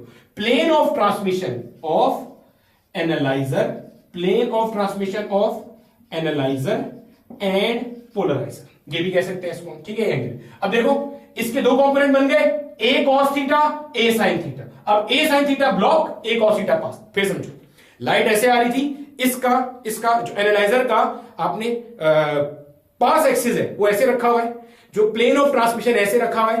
तो इसका दो कंपोनेंट बना, एक ये वाला, एक ये वाला। ये वाला पास, ये वाला ब्लॉक। ए कॉस थीटा पास, ए साइन थीटा ब्लॉक हो जाएगा। सही है? यानी कि यहां पे आपको जो लाइट मिलेगी वो ऐसी मिलेगी, ये लाइट आपको मिलेगी। अब इस लाइट की क्या इंटेंसिटी है, आईपी, वो मुझे मालूम करनी है। आईपी क्या है? वो लाइट जो कि एनालाइजर के बाहर आई है उसकी इंटेंसिटी मुझे मालूम करनी है। तो देखो भैया, अगर मैं इसकी इंटेंसिटी लिखना चाहूं तो इसकी इंटेंसिटी मैं लिख सकता हूं I not is equal to k a का स्क्वायर। बोलो हाँ या ना? I not is equal to k a का स्क्वायर। कैसे आया sir? Intensity of a wave is directly proportional to the square of the amplitude where k is a constant. तो ये हो गया। अब क्या यहां से सारा का सारा एम्पलीट्यूड गुजरने दे रहा है? नहीं। एम्पलीट्यूड के दो कंपोनेंट हो गए, a cos theta, a sine theta. A sine theta block वाला, a sine theta a cos theta pass वाला। तो मैं कहूंगा जो आई पी है, I P will be equal to k into a cos theta का स्क्वायर। बोलो समझ आया? अरे भैया ये कैसे भाई? इंटेंसिटी किस पे डिपेंड करती है? एम्पलीट्यूड के स्क्वायर पे। क्या पूरा एम्पलीट्यूड ए पास हो रहा है? नहीं हो रहा। कौन पास हो रहा है? एम्पलीट्यूड का कोसाइन कंपोनेंट पास हो रहा है, जो कि अलाउ हो रहा है, बाकी क्या हो रहा है? ब्लॉक हो रहे हैं। तो ऐसे लिख दिया मैंने। तो I P will be equal to K square, दोनों में रहेगा, A square cos square of theta. अब ये जो के ए स्क्वायर था ये किसके बराबर था? आई नॉट के बराबर था। गोया के I P will be equal to I not cos square of theta. ये कहलाता है मेरे बच्चे मलूज लॉ। क्या कहलाता है ये? This is termed as Malus law. Malus law पहले फेडरल की पुरानी किताब में हुआ करता था, फिर केपीके बोर्ड की किताब आई, उस केपीके बोर्ड की किताब के अंदर मलूज लॉ मौजूद नहीं था। अब नेशनल बुक फाउंडेशन की इस साल नई किताब आई, इसमें दोबारा से मलूज लॉ इन्होंने इंटीग्रेट कर दिया। इसके पुराने कुछ सवाल हैं जो जब ये हुआ करता था उस जमाने में नस्ट के पेपर में और नम्स के पेपर में पूछे गए हैं, वो भी मैं आपको कराऊंगा। तो अब इन्होंने बहरहाल इसको इंक्लूड कर दिया है और इनफैक्ट एक क्वेश्चन इन्होंने अपनी एग्जांपल में डाला है जो कि एज इट इज पुराना नस्ट का सवाल है। तो ये मलूज लॉ बेसिकली क्या बताता है कि पहले पोलराइड से गुजर के अगर लाइट आ गई उसकी इंटेंसिटी आई नॉट है, अब दूसरे पोलराइड से जब पास करेगी तो उसकी इंटेंसिटी की सेहत पे क्या फर्क पड़ेगा। ये एंगल अगर आप कंट्रोल करोगे तो आप इंटेंसिटी ऑफ लाइट को कंट्रोल कर सकते हो। This is very beautiful concept. देखो आप क्या कंट्रोल कर रहे हो, यहां पे जो आपको लाइट मिल रही है उस लाइट के पास कितनी एनर्जी है, उसकी क्या इंटेंसिटी है, आप कंट्रोल कर सकते हो। कैसे कंट्रोल कर सकते हो? इस एंगल की मदद से। सोच के देखो जरा थोड़ी देर के लिए। ये पहला पोलराइजर का पास एक्सिस, ये दूसरे पोलराइजर का पास एक्सिस। अब देखो अभी एंगल क्या है? 0 डिग्री, क्योंकि जो इसका पास एक्सिस और इसका पास एक्सिस दोनों पैरेलल नजर आ रहे हैं आपको, तो थीटा क्या है? 0। अब आपने एनालाइजर को थोड़ा सा यहां किया, अब क्या हो रहा है? पहले सारी लाइट पास हो रही है, जो इस पोलराइजर से निकली वो सारी आगे चली गई। आपने थोड़ा सा यहां किया, लाइट कम हो गई आगे। क्यों? क्योंकि यहां से जो लाइट आ रही है इसके दो कंपोनेंट बन गए, एक ये वाला एक ये वाला, ये वाला पास ये वाला ब्लॉक। आपने करते करते करते ऐसे ले आए, बिल्कुल परपेंडिकुलर ले आए। अब इसकी पूरी लाइट ब्लॉक हो गई। क्यों? क्योंकि जब आप इसको देखोगे तो इसके सारे कंपोनेंट इसी एक्सिस के होंगे, इसके परपेंडिकुलर तो कोई कंपोनेंट है ही नहीं ना, तो ब्लॉक हो गया। तो Malus law is basically a very interesting equation जो ये बताता है कि how can you control the intensity of light by using two polaroids. दो पोलराइड क्रिस्टल्स हैं, पहले पोलराइड से एक सर्टेन लाइट आई, उसकी इंटेंसिटी कुछ मान लिया आपने आई नॉट।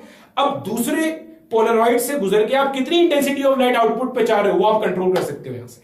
तो इसको आप थीटा को कम ज्यादा करोगे तो आपको आउटपुट पे जो इंटेंसिटी मिल रही है वो क्या हो रही होगी? कम ज्यादा हो रही होगी। अभी हम इसके सवाल भी देख लेते हैं। छाप लो जल्दी से मेरा बेटा, ठीक है? तो ये हमारे पास था मलूज लॉ, इसको मैं जल्दी से पढ़ देता हूं, इसको आप नोट कर लो।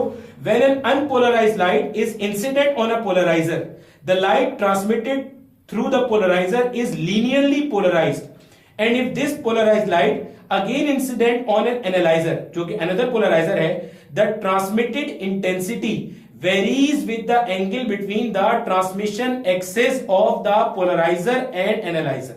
सही है? चाप लो, इसको लिख भी देता हूं और इसके हम लोग सवाल पढ़ना शुरू करते हैं। अब देखो मेरे बच्चे, आपके सामने जो है ना वो सबसे पहले तो मैंने मलूज लॉ की स्टेटमेंट लिख दी है, उसको आप एक नजर पढ़ लो और नोट डाउन कर लो। फिर आपके सामने दो सवाल भी लिखे हुए, आगा खान 2011 और नस्ट 2013 का। सवाल कहता है मलूज लॉ की statement, when polarized light is passed through an analyzer, जब आपने polarized light को पास किया through an analyzer, then the intensity of the light transmitted through it is proportional to the square of the cosine of the angle between the plane of transmission of analyzer and plane of transmission of the polarizer। I जो पास हो रही है that is directly proportional to the cos square of theta। theta क्या है? Pass axis of polariser और पास axis of the transmission जो analyser है उनके दरमियान का एंगल। ठीक है भैया, चलो इसको मैं मिटाने लगा हूं ताकि मेरे पास जगह हो जाए काम को करने के लिए। अब सवाल देखो, इंटरेस्टिंग क्वेश्चन है, इसको मैंने पार्ट ए पार्ट बी बना के लिख दिया है। आपने अच्छे तरीके से सवाल को देखना है और सवाल को समझना है, फिर इसी बेस पे मैं आपको 2 सवाल जो है ना वो होमवर्क दूंगा करने के लिए। तो जल्दी से देखो, कहता क्या है, एक्सिस, ये जो एक्सिस की टर्म लिखी हुई है ना ये बेसिकली जमा होती है। ठीक है, सिंगल एक्सिस की जो जमा होती है ना उसको आप ई से लिखते हो। Axis of polariser and analyser are oriented at 30 degree to each other. ये पोलराइजर का पास एक्सिस है, ये एनालाइजर का पास एक्सिस है, इन दोनों के दरमियान का एंगल कितना है, 30 डिग्री है। कहते हैं unpolarised light of intensity I not is incident on them. On them से क्या मुराद है, पोलराइजर एनालाइजर के ऊपर आपने एक लाइट डाली जो कि लाइट कैसी है, अनपोलराइज्ड लाइट है, यानी कि ऑर्डिनरी लाइट है। Intensity I not is incident on them. What is the intensity of the transmitted light. Transmitted मतलब जो एनालाइजर के बाद है। देखो, ऑर्डिनरी लाइट डाली पोलराइजर पे, वहां से प्लेन पोलराइज्ड लाइट आएगी, फिर एनालाइजर के पास जाएगी, फिर एनालाइजर के बाहर जो ट्रांसमिटेड लाइट है उसकी इंटेंसिटी आपसे पूछेंगे। पहला सवाल कहता है polarized light of intensity I not is incident on this polarizer analyzer system. इसके ऊपर आपने एक पोलराइज्ड लाइट डाली है, यहां पे क्या था, अनपोलराइज्ड लाइट डाली थी। If amplitude of light makes an angle of 30 degree with the axis of the polarizer, what is the intensity of the transmitted light emerging from the analyzer? Clear हो गया? आपके पास है, वीडियो को pause करो, तसल्ली से सवाल को अटेम्प्ट करो और देखो कि आपके पास क्या आंसर आता है। सही है, चलो करें। देखो कहता क्या है, if unpolarised light of intensity I not is incident on them. अब देखो आपको यह पता होना चाहिए, यहां पे आपके पास एक रखा हुआ है पोलराइजर, इधर एक पोलराइजर है, उसके आगे मेरा बच्चा एक क्या है आपके पास, एक आपके पास है एनालाइजर। और यहां पे आपने एक कैसी लाइट दी है, आपने एक ऑर्डिनरी लाइट दी है, और ऑर्डिनरी लाइट की इंटेंसिटी क्या दी हुई है, आई नॉट दी हुई है। तो पहली चीज तो आप ये समझ लो, ये जो पोलराइजर है, इस पोलराइजर का पास एक्सिस किसी भी तरह होता रहे, यहां से जो लाइट निकल के इधर बचेगी, इधर जो लाइट आपके पास बचेगी उसकी इंटेंसिटी तो क्लियर है, कितनी होगी, आई नॉट बाय 2। पहला पॉइंट क्लियर है ये। देखो क्या कह रहे हैं, unpolarised light of intensity I not is incident on them. Them से क्या मुराद है, पोलराइजर एनालाइजर सिस्टम। और इसमें अपना जो एनालाइजर है वो कुछ इस तरह से है। कैसे पता सर, कह रहे हैं ना 30 डिग्री का एंगल है भाई, देखो ना सवाल में कहा है उसने, देखो यानी कि इसके और इसके दरमियान में ये जो एंगल है, ये एंगल दिस इसके दरमियान का ये एंगल कितना दिया हुआ है, ये वाला 30 डिग्री एंगल दिया हुआ है। Axis of polariser and analyser are inclined at या oriented at 30 degree to each other. तो आपने ऑर्डिनरी लाइट डाली आई नॉट इंटेंसिटी की पोलराइजर पे, तो ऑर्डिनरी लाइट जब भी पोलराइजर से पास करेगी तो उसकी इंटेंसिटी कितनी रह जाती है, आई नॉट बाय 2 रह जाती है। तो यहां आ गई, अब ये आई नॉट बाय 2 इस पे जा रही है। अब मलूज लॉ लगा सकते हैं। मलूज लॉ क्या कहता है, आईपी जो ट्रांसमिशन लाइट निकलेगी बराबर है I not cos square of theta. यहां पे आई नॉट कब आता था, जब इसके ऊपर पड़ने वाली लाइट आई नॉट हुआ करती थी। अभी जो एनालाइजर को लाइट मिल रही है उसकी इंटेंसिटी क्या है, आई नॉट अपॉन 2। फिर समझो, आहिस्ता आहिस्ता समझो। देखो अभी जो ऑर्डिनरी लाइट आ रही है इसकी इंटेंसिटी आई नॉट है, तो जब पोलराइजर से पास हो गई इंटेंसिटी कितनी रह गई, आई नॉट बटे 2। अब एनालाइजर को जो लाइट मिल रही है उसकी ऑलरेडी इंटेंसिटी क्या है, आई नॉट बाय 2। अब देखो यहां पे मैं लिखूंगा I nought by 2। I nought by 2 क्यों लिखा, एनालाइजर को मिली इतनी लाइट रही है। अगर आई नॉट मिल रही होती तो इसका मतलब यहां 2 आई नॉट होना चाहिए था। तो I nought upon 2 cos square of theta. Theta कितना है, थीटा है एनालाइजर का पास एक्सिस और पोलराइजर का पास एक्सिस के दरमियान का एंगल, तो वो कितना है 30 डिग्री है, और स्क्वायर ये कोसाइन के ऊपर आ गया, I nought by 2 multiply by cos 30 degree होता है अंडर रूट 3 अपॉन 2, ऊपर क्या आ रहा है स्क्वायर। जब स्क्वायर आएगा तो ऐसे हो जाएगा अंडर रूट 3 अपॉन 2 का होल स्क्वायर, स्क्वायर दोनों पे आ जाएगा। तो I nought upon 2 multiply by square दोनों पे आया, तो ये 3 हो गया, स्क्वायर ने रूट को मार दिया, और अपॉन में 2 का स्क्वायर क्या हो गया 4। 2 को वहां बेस के मल्टीप्लाई कर देंगे, क्या बचता है 3 upon 8 I not, 3 upon 8 I not. Sir 3 upon 8 I not में कॉन्सेप्ट का फील क्या है समझना। जो ऑर्डिनरी लाइट आपके पास थी, अगर इसकी इंटेंसिटी के 8 हिस्से कर दिए जाएं तो यहां पे सिर्फ 3 हिस्से आउटपुट में आ रहे हैं, बाकी के 5 हिस्से रास्ते में ब्लॉक हो गए।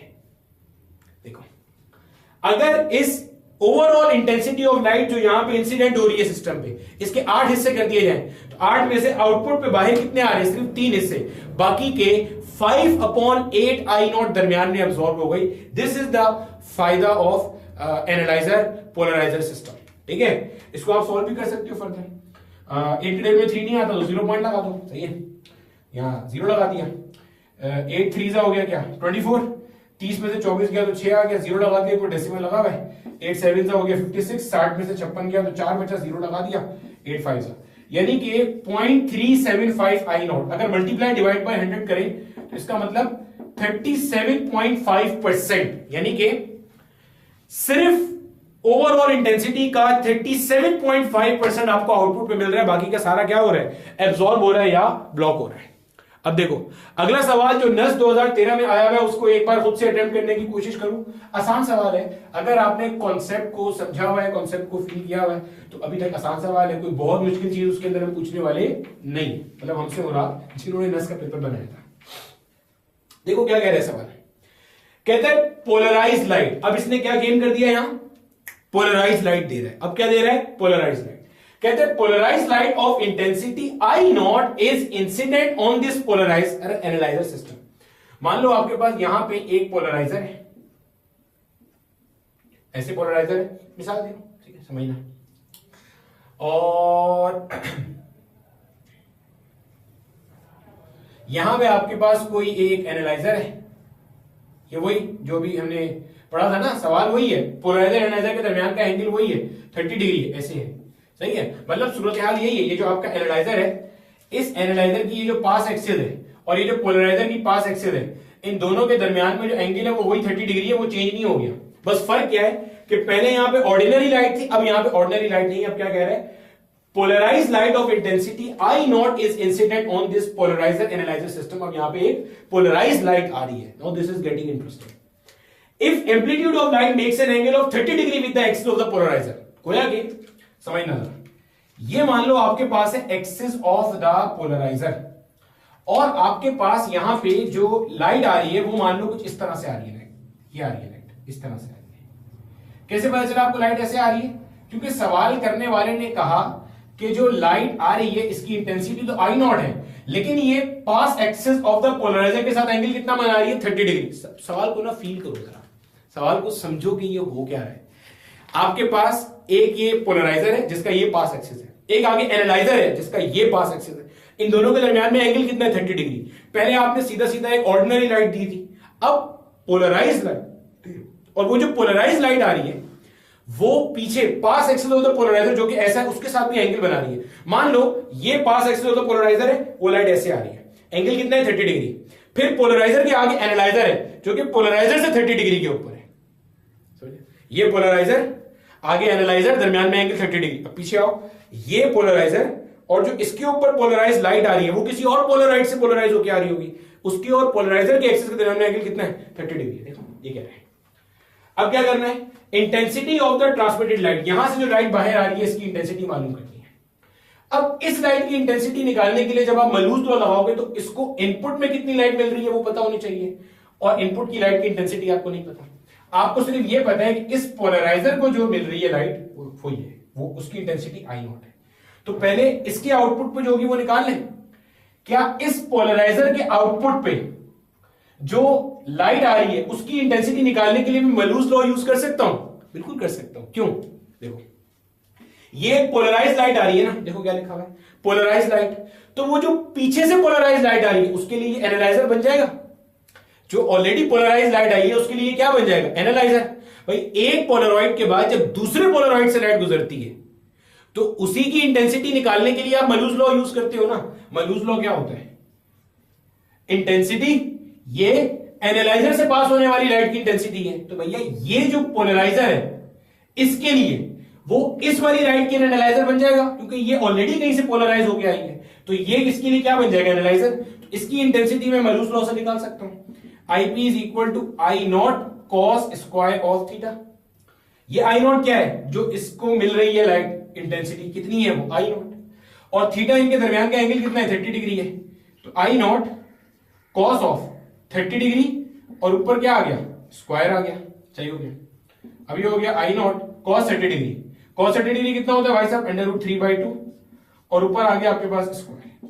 आई नॉट स्क्वायर दोनों पे आया तो 3/4, यानी कि 3/4 सिंप्लीफाई कर देंगे तो 0.75 आई नॉट। समझना जरा, आई नॉट पोलराइज लाइट की इंटेंसिटी जब इस पर आई तो यहां से जो लाइट बाहर आएगी, यहां से जो लाइट बाहर आएगी, समझना लाइट तो ऐसे ही बाहर आएगी ना, क्योंकि इसका पास एक्सिस तो ऐसे ही है भाई। देखो देखो फिर समझ लो, ये पोलराइजर है, इसका पास एक्सिस था, लाइट इस पर ऐसे आई तो इसका ये वाला कंपोनेंट बाहर आएगा, इसका ये वाला कंपोनेंट बाहर आएगा। तो कितनी इंटेंसिटी बाहर आई, 0.75 आई नॉट, यानी कि 75% इंटेंसिटी बाहर आई। अब ये जो 0.75 आई नॉट है आगे एनालाइजर में जाएगी। अब आपको इसकी इंटेंसिटी निकालनी है, 2 बार आपसे मलूज और अखबार है और कुछ भी नहीं है। अब इसमें से पास करना है। अब क्या करेंगे दोबारा, IP is equal to I naught into cos square of theta. ये कौन सा है जो अब इसको मिल रही है, उसकी इंटेंसिटी है। इसको कितनी मिल रही है, ये मिल रही है, ये कितनी है 0.75 आई नॉट, ये इस एनालाइजर को मिल रही है। और इसके और इसके पास एक्सिस के दरमियान में एंगल कितना है 30 डिग्री। भाई इस पोलराइजर से लाइट आई तो वो ऐसे होके आएगी और वहां वाला ये है, तो दरमियान का एंगल कितना हो गया 30 डिग्री हो गया। तो ये हो गया आपके पास कॉस ऑफ 30 डिग्री और ऊपर आपके पास क्या आ गया, स्क्वायर आ गया। ठीक है, 0.75 आई नॉट cos 30 डिग्री √3/2, फिर से स्क्वायर अप्लाई करेंगे तो क्या हो जाएगा 3/4 हो जाएगा। सही है। अब ये क्या हो जाएगा, ये आपके पास हो जाएगा फिर से 0.75, वो भी बन जाएगा, ये भी 0.75 बन गया। इसको मैं क्या लिख सकता हूं 75 इंटू 10⁻⁻2 आई नॉट, इसको भी लिख सकता हूं 75 इंटू 10⁻⁻2। गौर से देखो तो ये अपने पास 75 इंटू 75 का स्क्वायर हो रहा है, ऐसे ही है। 75 का जो स्क्वायर होता है 8 7 56, तो ये बन जाएगा 5625 और पावर 2 पावर -2 पावर -2 पावर -2 कितना हो गया 10⁻⁻4 हो गया। सही है। डेसिमल यहां है 1 2 3 4, आंसर आता है 0.5625 आई नॉट। ये इंटेंसिटी है 0.5625 आई नॉट। 0 पॉइंट यानी कि यहां पे जो इंटेंसिटी आई नॉट थी, इससे पास होने के बाद 75% रह गई और इससे पास होने के बाद 56.25% रह गई आपके पास। बाकी की सारी क्या हो गई, एब्जॉर्ब हो गई, ब्लॉक हो गई। तो इसका फाइनल आंसर क्या होगा 0.5625 आई नॉट। आपसे माजी में पूछा गया क्वेश्चन 2013। अब आपको यहां पे 2 क्वेश्चन लिखे नजर आ रहे होंगे। ये जो नेशनल बुक फाउंडेशन की अभी किताब आई है, ये उस अभी वाली किताब के अंदर एक एग्जांपल है और एक नीचे असाइनमेंट प्रॉब्लम है। ये भी पास पेपर में पूछा जा चुका है, जो कि आपने सॉल्व करना है। इतने से को छाप लो, आगे चलते हैं और ब्रूस्टर्स लॉ पढ़ते हैं। उससे माजी में एक दफा सवाल आया है। अब देखो मेरा बेटा, मैंने आपको लेक्चर के स्टार्ट में बताया था कि इस लेक्चर के अंदर हम 2 मेथड्स ऑफ पोलराइजेशन डिस्कस करेंगे। एक था पोलराइजेशन बाय डाइक्रोइक क्रिस्टल्स, जिसको आप सिलेक्टिव एब्जॉर्प्शन या डाइक्रोइज्म भी कहते हो, यानी कि आसान भाषा में अनपोलराइज लाइट को आपने एक पोलराइजर से पास किया तो वो पोलराइज्ड हो गई। ठीक है। फिर हमने उसका मलूज लॉ भी पढ़ दिया कि एक के बाद जब दूसरा पोलराइड लगेगा तो उससे निकलने वाली लाइट आप कंट्रोल कर सकते हो with the help of changing the angle in between the pass axis of the 2 polarizer, जिसमें पहले वाले को पोलराइजर और दूसरे को अपन लोग एनालाइजर कह रहे हैं। एक मेथड और होता है जो कि बहुत पॉपुलर नहीं है, लेकिन जो कि हमारे कोर्स के अंदर है और माजी में एक बार सवाल आया हुआ है तो वो डिस्कस करेंगे।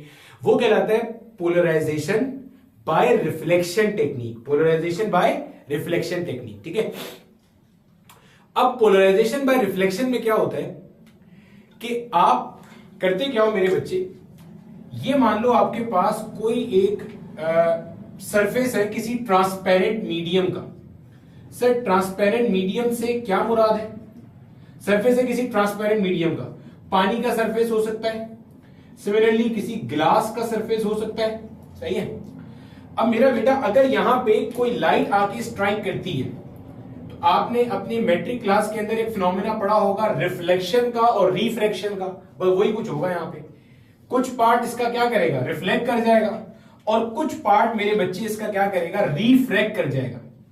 ये मैंने क्या ड्रॉ किया, इसको कहते हैं मेरा बेटा नॉर्मल। नॉर्मल मतलब सरफेस के परपेंडिकुलर एक लाइन खींच दी मैंने यहां पे। अब ये जो बीम आ रही थी ना मेरा बेटा, इसको कहते हैं इंसिडेंट बीम। ये जो बीम जा रही है इसको कहते हैं रिफ्लेक्टेड बीम। Reflected beam. और एक बीम मेरा बेटा इसके अंदर आती है जिसको कहते हैं रिफ्रैक्टेड बीम। क्या कहते हैं इसको हम, इसको कहते हैं रिफ्रैक्टेड बीम। अभी इसमें कैसे होता है, क्या होता है, अभी वो तो मैं आपको सब कुछ बताता हूं आहिस्ता आहिस्ता।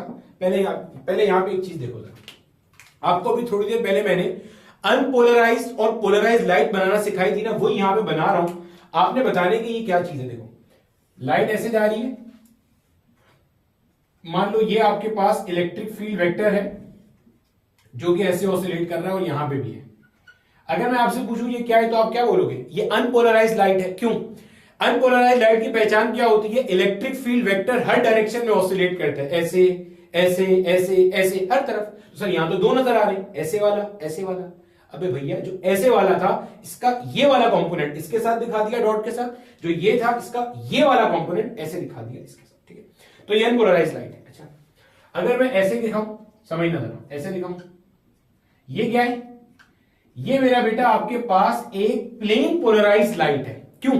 इसमें सिर्फ ये वाली ऑसिलेशन है, ये वाली ऑसिलेशन शार्ट है मार्केट से, और इसका प्लेन ऑफ ऑसिलेशन ये बॉडी है, ठीक है, सही। इसी तरह से अगर मैं यहां पे ऐसे ड्रॉ करता हूं, ये ऐसे, ये क्या है, ये नजर आ रहा है डॉट मॉट पीछे से, तो पूरा लेक्चर ही हो गया, खैर यस नजर आ रहा है। ये जो डॉट डॉट है ये क्या है, ये ऐसे ऐसे है। इसका मतलब ये भी प्लेन पोलराइज्ड लाइट है, इसका प्लेन ऑफ ऑसिलेशन ये प्लेन ऑफ ऑसिलेशन, यानी कि इसका प्लेन ऑफ ऑसिलेशन इस बोर्ड के परपेंडिकुलर है, ऐसे ये प्लेन ऑफ ऑसिलेशन, इसका ये है, इसका ये प्लेन ऑफ ऑसिलेशन। अगर मैं आपको एक लाइट ऐसी दिखाऊं, गौर से सुनो और मुझे बताओ ये क्या है, सोचो।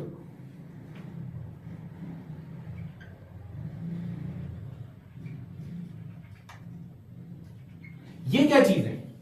क्या आपको ये बात नजर आ रही है कि इसके अंदर ये वाली ऑसिलेशन भी मौजूद है और ये वाली ऑसिलेशन भी मौजूद है? इसे अनपोलराइज्ड लाइट तो आप नहीं कह सकते। क्यों नहीं कह सकते सर? ये वाला डॉट देखो, क्या इस पे आपको वर्टिकल ऑसिलेशन नजर आ रही है? नहीं। ये डॉट देखो, क्या इस पे आपको वर्टिकल ऑसिलेशन नजर आ रही है? नहीं। ये डॉट देखो, फिर इसमें क्या, इसमें और इसमें क्या फर्क है? इसमें जहां जहां जहां जहां डॉट था वहां वर्टिकल भी था, हॉरिजॉन्टल ऑसिलेशन भी था। इसमें क्या है, इसमें हॉरिजॉन्टल ये वाली ऑसिलेशन के कंपोनेंट ज्यादा हैं और ऐसी वाली ऑसिलेशन के कंपोनेंट कम है। इसको मेरा बेटा हम कहते हैं पार्शियली पोलराइज्ड लाइट। क्या नाम देते हैं इसको? अपन लोग कहते हैं partially polarized light. Sir partially polarize क्या होता है? देखो एक होता है टोटल पोलराइज या कंप्लीट पोलराइज। कंप्लीट पोलराइज में क्या होता है कि सिर्फ पास एक्सिस के अलोंग ऑसिलेशंस बचती हैं, बाकी सब ब्लॉक हो जाती है। जैसे इसमें देखो, ये पास एक्सिस था, सिर्फ ये बची, ये वाली सारी ब्लॉक। इसमें देखो सिर्फ ये वाली बची, ये वाली सारी ब्लॉक, इनका भी ये कंपोनेंट ब्लॉक, ये कंपोनेंट पास हो गया। यहां पे देखो ये पार्शियली पोलराइज है। पार्शियली पोलराइज में क्या होता है, कुछ कंपोनेंट हॉरिजॉन्टल का होता है, कुछ कंपोनेंट वर्टिकल का होता है, बट इक्वल नहीं होता। इक्वल नहीं होता।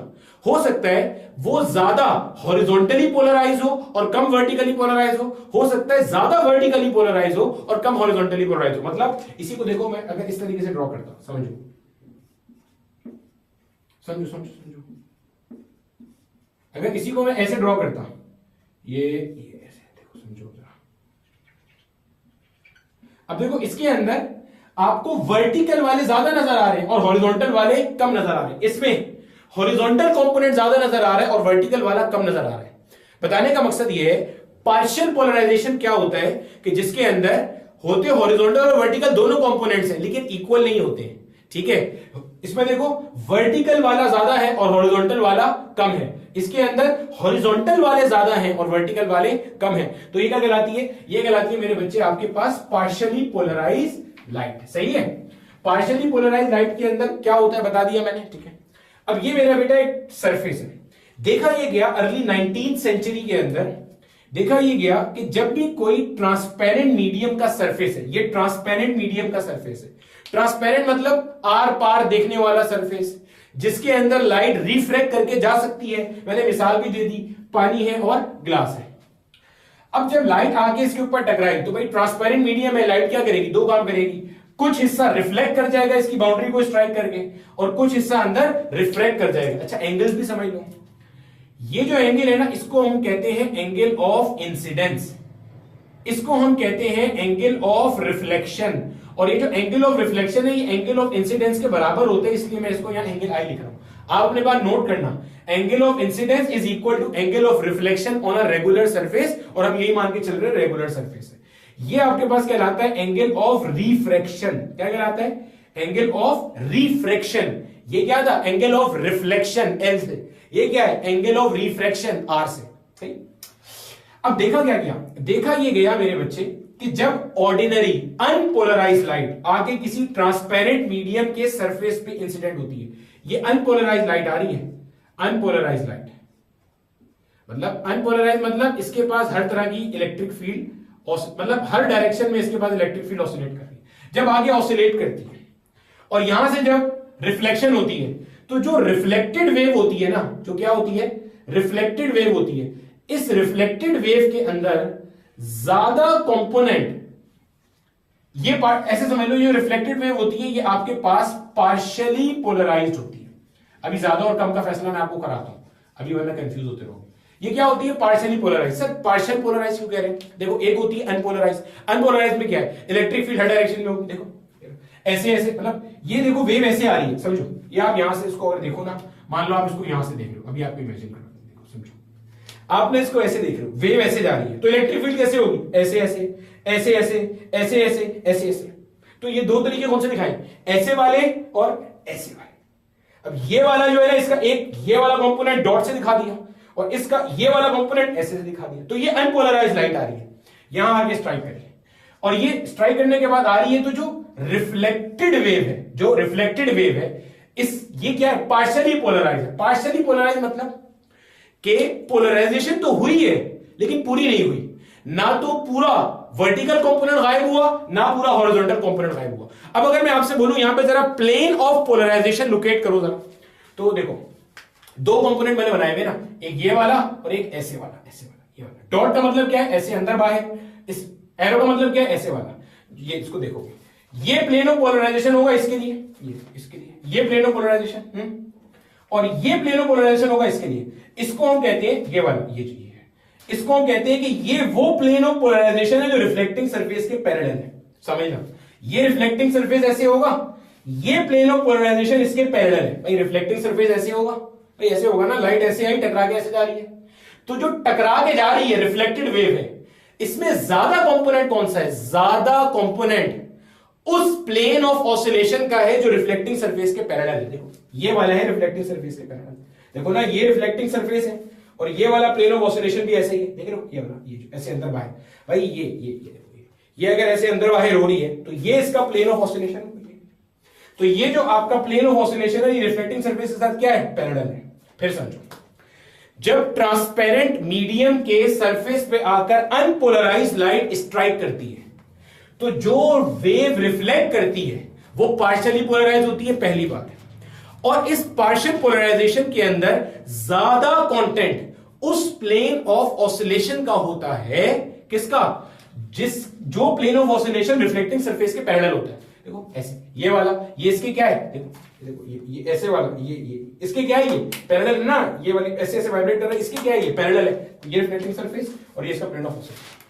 और जो plane of oscillation reflecting surface के परपेंडिकुलर होता है, उसका कंटेंट कम होता है। देखो ये रिफ्लेक्टिंग सरफेस है और ये वाला जो इसका अगर मैं प्लेन ऑफ ऑसिलेशन बनाऊं तो ये होगा। देखो नहीं, ये इसका प्लेन ऑफ ऑसिलेशन है, ये इस रिफ्लेक्टिंग सरफेस के साथ क्या है? परपेंडिकुलर है।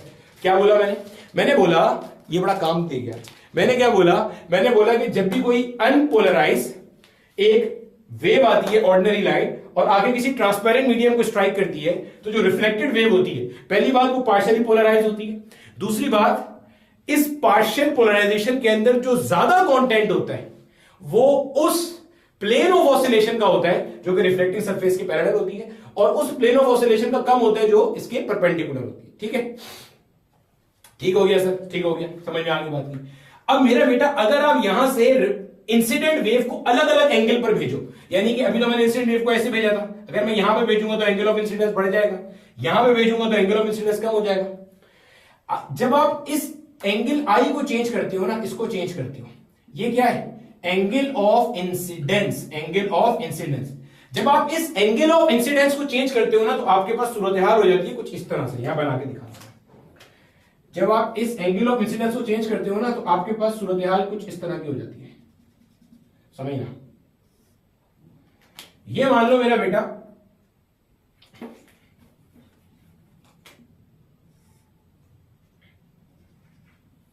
वापस देखो मेरे बच्चे, ये देखो, ये आई आपके पास इंसिडेंट लाइट, ठीक है, जो कि अनपोलराइज लाइट थी। ये आपकी है reflected light, REFL, reflected light, जो कि पार्शियली पोलराइज थी। ये जो रिफ्लेक्टेड होती है ना, ये भी पार्शियली पोलराइज होती है, इसका हमने कुछ लेना देना नहीं है, इसलिए मैंने आपको इसका तस्करा नहीं किया, ठीक है। अब देखो, ये लाइट आपके पास अनपोलराइज थी, बना के दिखा देता हूं। ये अनपोलराइज लाइट आ रही है आपके पास, और यहां डॉट भी बना दिया कि इलेक्ट्रिक फील्ड वेक्टर हर डायरेक्शन में ऑसिलेट कर रहे हैं। ये भी पार्शियल पोलराइज होती है,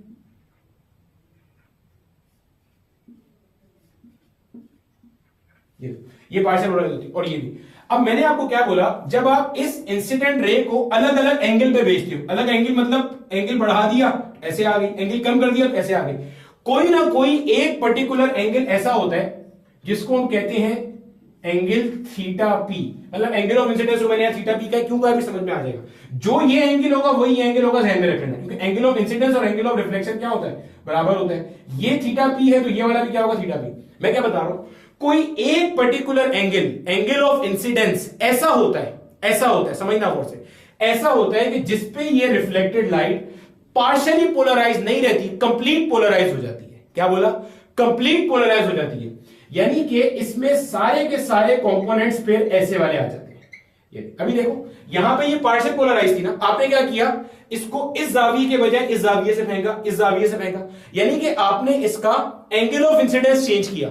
एंगल ऑफ इंसिडेंस चेंज करने से एक्सटेंट ऑफ पोलराइजेशन चेंज होता है। एक्सटेंट ऑफ पोलराइजेशन का मतलब, ये अभी पार्शियली पोलराइज है, हो सकता है इसके अंदर 70% ये डॉट वाले कंपोनेंट्स हो और 30%, मिसाल दे रहा हूं, ये वाले कंपोनेंट्स हो। ये और डॉट वालों को मैं बता कैसे रहा हूं, डॉट वाले वो कंपोनेंट हैं जिनका plane of oscillation reflecting surface के पैरेलल है, और ये वाले वो कंपोनेंट हैं जिनका plane of oscillation reflecting surface के परपेंडिकुलर है। तो रिफ्लेक्टिंग सरफेस के परपेंडिकुलर प्लेन ऑफ ऑसिलेशन वाले कंटेंट कम होता है, और रिफ्लेक्टिंग सरफेस के पैरेलल प्लेन ऑफ ऑसिलेशन वालों का कंटेंट ज्यादा होता है। तो आपने एंगल ऑफ इंसिडेंस चेंज किया, एक वक्त ऐसा आता है, एक एंगल कोई ऐसा आता है कि जिसके ऊपर वो ऑसिलेशन जिनका plane of oscillation reflecting surface के परपेंडिकुलर था, वो पूरे गायब हो गए, और सारे के सारे वही ऑसिलेशंस रह गए, सारे वही ऑसिलेशन रह गए। देखो गौर से, ये कौन से ऑसिलेशन है जो ऐसे अंदर बाहर हो रहे हैं, इनका अगर प्लेन बनाऊंगा तो ऐसे बनेगा, और ये प्लेन मेरे रिफ्लेक्टिंग सरफेस के साथ क्या है, पैरेलल है। तो सारे के सारे वही ऑसिलेशन रह जाते हैं जो कि हॉरिजॉन्टली पोलराइज होते हैं, या जिनका plane of oscillation, plane of polarization reflecting surface के साथ पैरेलल होता है। ये तरीका पोलराइजेशन का जो है, ये कहलाता है पोलराइजेशन बाय रिफ्लेक्शन टेक्निक। आप क्या करते हो, एंगल ऑफ इंसिडेंस चेंज करते हो, कोई ना कोई पर्टिकुलर एंगल ऐसा आता है ट्रांसपेरेंट मीडियम के लिए, ये ट्रांसपेरेंट मीडियम में ही होता है, ठीक है, क्योंकि उसके अंदर रिफ्रैक्शन और रिफ्लेक्शन दोनों होती है, नहीं है। तो कोई ना कोई एक एंगल ऐसा आता है कि जिसके अंदर ये जो रिफ्लेक्टेड वेव होती है वो कंप्लीट पोलराइज हो जाती है, और पोलराइज भी किस प्लेन के अकॉर्डिंग होती है, जो रिफ्लेक्टिंग सरफेस होता है इसके पैरेलल प्लेन ऑफ ऑसिलेशन के अकॉर्डिंग ये पोलराइज हो जाती है, और इसके परपेंडिकुलर वाले जो कंपोनेंट्स होते हैं वो सारे के सारे ऑफ हो जाते हैं, यानी कि खत्म हो जाते हैं, उनको ब्लॉक कर देते हैं। ठीक हो गया।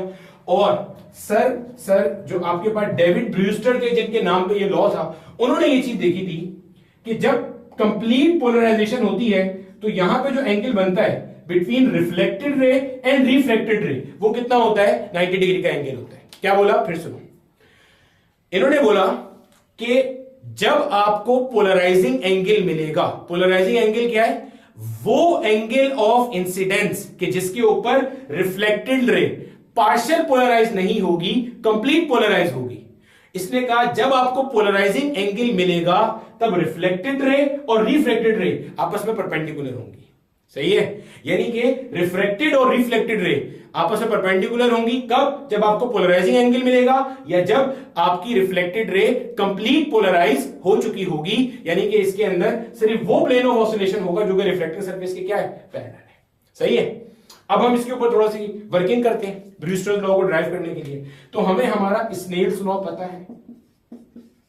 स्नेल्स लॉ जो होता है वो reflective index of a medium के लिए होता है। यहां पे जो ऊपर वाला मीडियम है इसका रिफ्लेक्टिव इंडेक्स हम ईटा 1 लेते हैं, जो नीचे वाला मीडियम है इसका रिफ्लेक्टिव इंडेक्स हम ईटा 2 लेते हैं। तो स्नेल्स लॉ लिखते हैं eta 1 multiplied by sine angle I, angle I से क्या मुराद है, एंगल ऑफ इंसिडेंस, ईटा 2 जिसके अंदर ये वेव जा रही है, ये वाली ये वेव जिस मीडियम के अंदर जा रही है रिफ्रेक्ट होकर इसका रिफ्रेक्टिव इंडेक्स ये बताता है कि कोई भी मटेरियल कितना डेंस है, कितना ठोस है। Eta 2 multiply by sine of angle r, sine angle r. ध्यान में रखना ये एंगल ऑफ रिफ्लेक्शन नहीं है, ये एंगल ऑफ रिफ्लेक्शन है, ये वाला एंगल है। ठीक है, क्लियर हो गया। अब मुझे मालूम करना है, तो देखो यहां पे लाके वैल्यू पुट करता हूं। ईटा 1 मल्टीप्लाई बाय ये मैं लॉ कब लगा रहा हूं, जब पोलराइजेशन ऑब्टेन हो चुकी है। जब पोलराइजेशन ऑब्टेन हो गई तो उस वक्त जो हमारा एंगल ऑफ इंसिडेंस है उसे थीटा पी कहते हैं, which is the polarizing angle. तो ये बनेगा sine angle theta p is equal to eta 2 multiplied by sine angle r. अब आप नोट करो, मैंने आपको क्या कहा था, ये देखो ये आपके पास है एंगल आर, ऐसे ही है, ये आपके पास है एंगल आर। अब आप नोट करो, आपको एक चीज नजर आएगी, ये पूरा नॉर्मल आपको स्ट्रेट लाइन नजर आ रहा है। देखो ये पूरा आपको स्ट्रेट लाइन नजर आ रहा है। स्ट्रेट लाइन का टोटल एंगल कितना होता है 180, तो इसका मतलब ये पूरा एंगल भी कितना होगा 180। समझो, theta p plus 90 degree plus angle r, theta p ये वाला एंगल 90 डिग्री रिफ्लेक्टेड और रिफ्रेक्टेड रे के दरमियान का एंगल, और इस रिफ्लेक्टेड और नॉर्मल के दरमियान का एंगल कितना एंगल आर। तो ये पूरा जब जमा कर लेंगे तो 180 डिग्री बनेगा। Straight line postulate straight line का एंगल कितना होता है 180 डिग्री। 90 को वहां भी इसके माइनस कर दिया तो क्या बनेगा, theta plus angle r will be equal to 90 degree. भाई 180 में से 90 निकाल देंगे तो पीछे क्या बचेगा 90 डिग्री बचेगा। अगर मुझे यहां से एंगल आर का वैल्यू निकालना है तो एंगल आर क्या बनेगा 90 डिग्री माइनस का थीटा पी, ये बनेगा।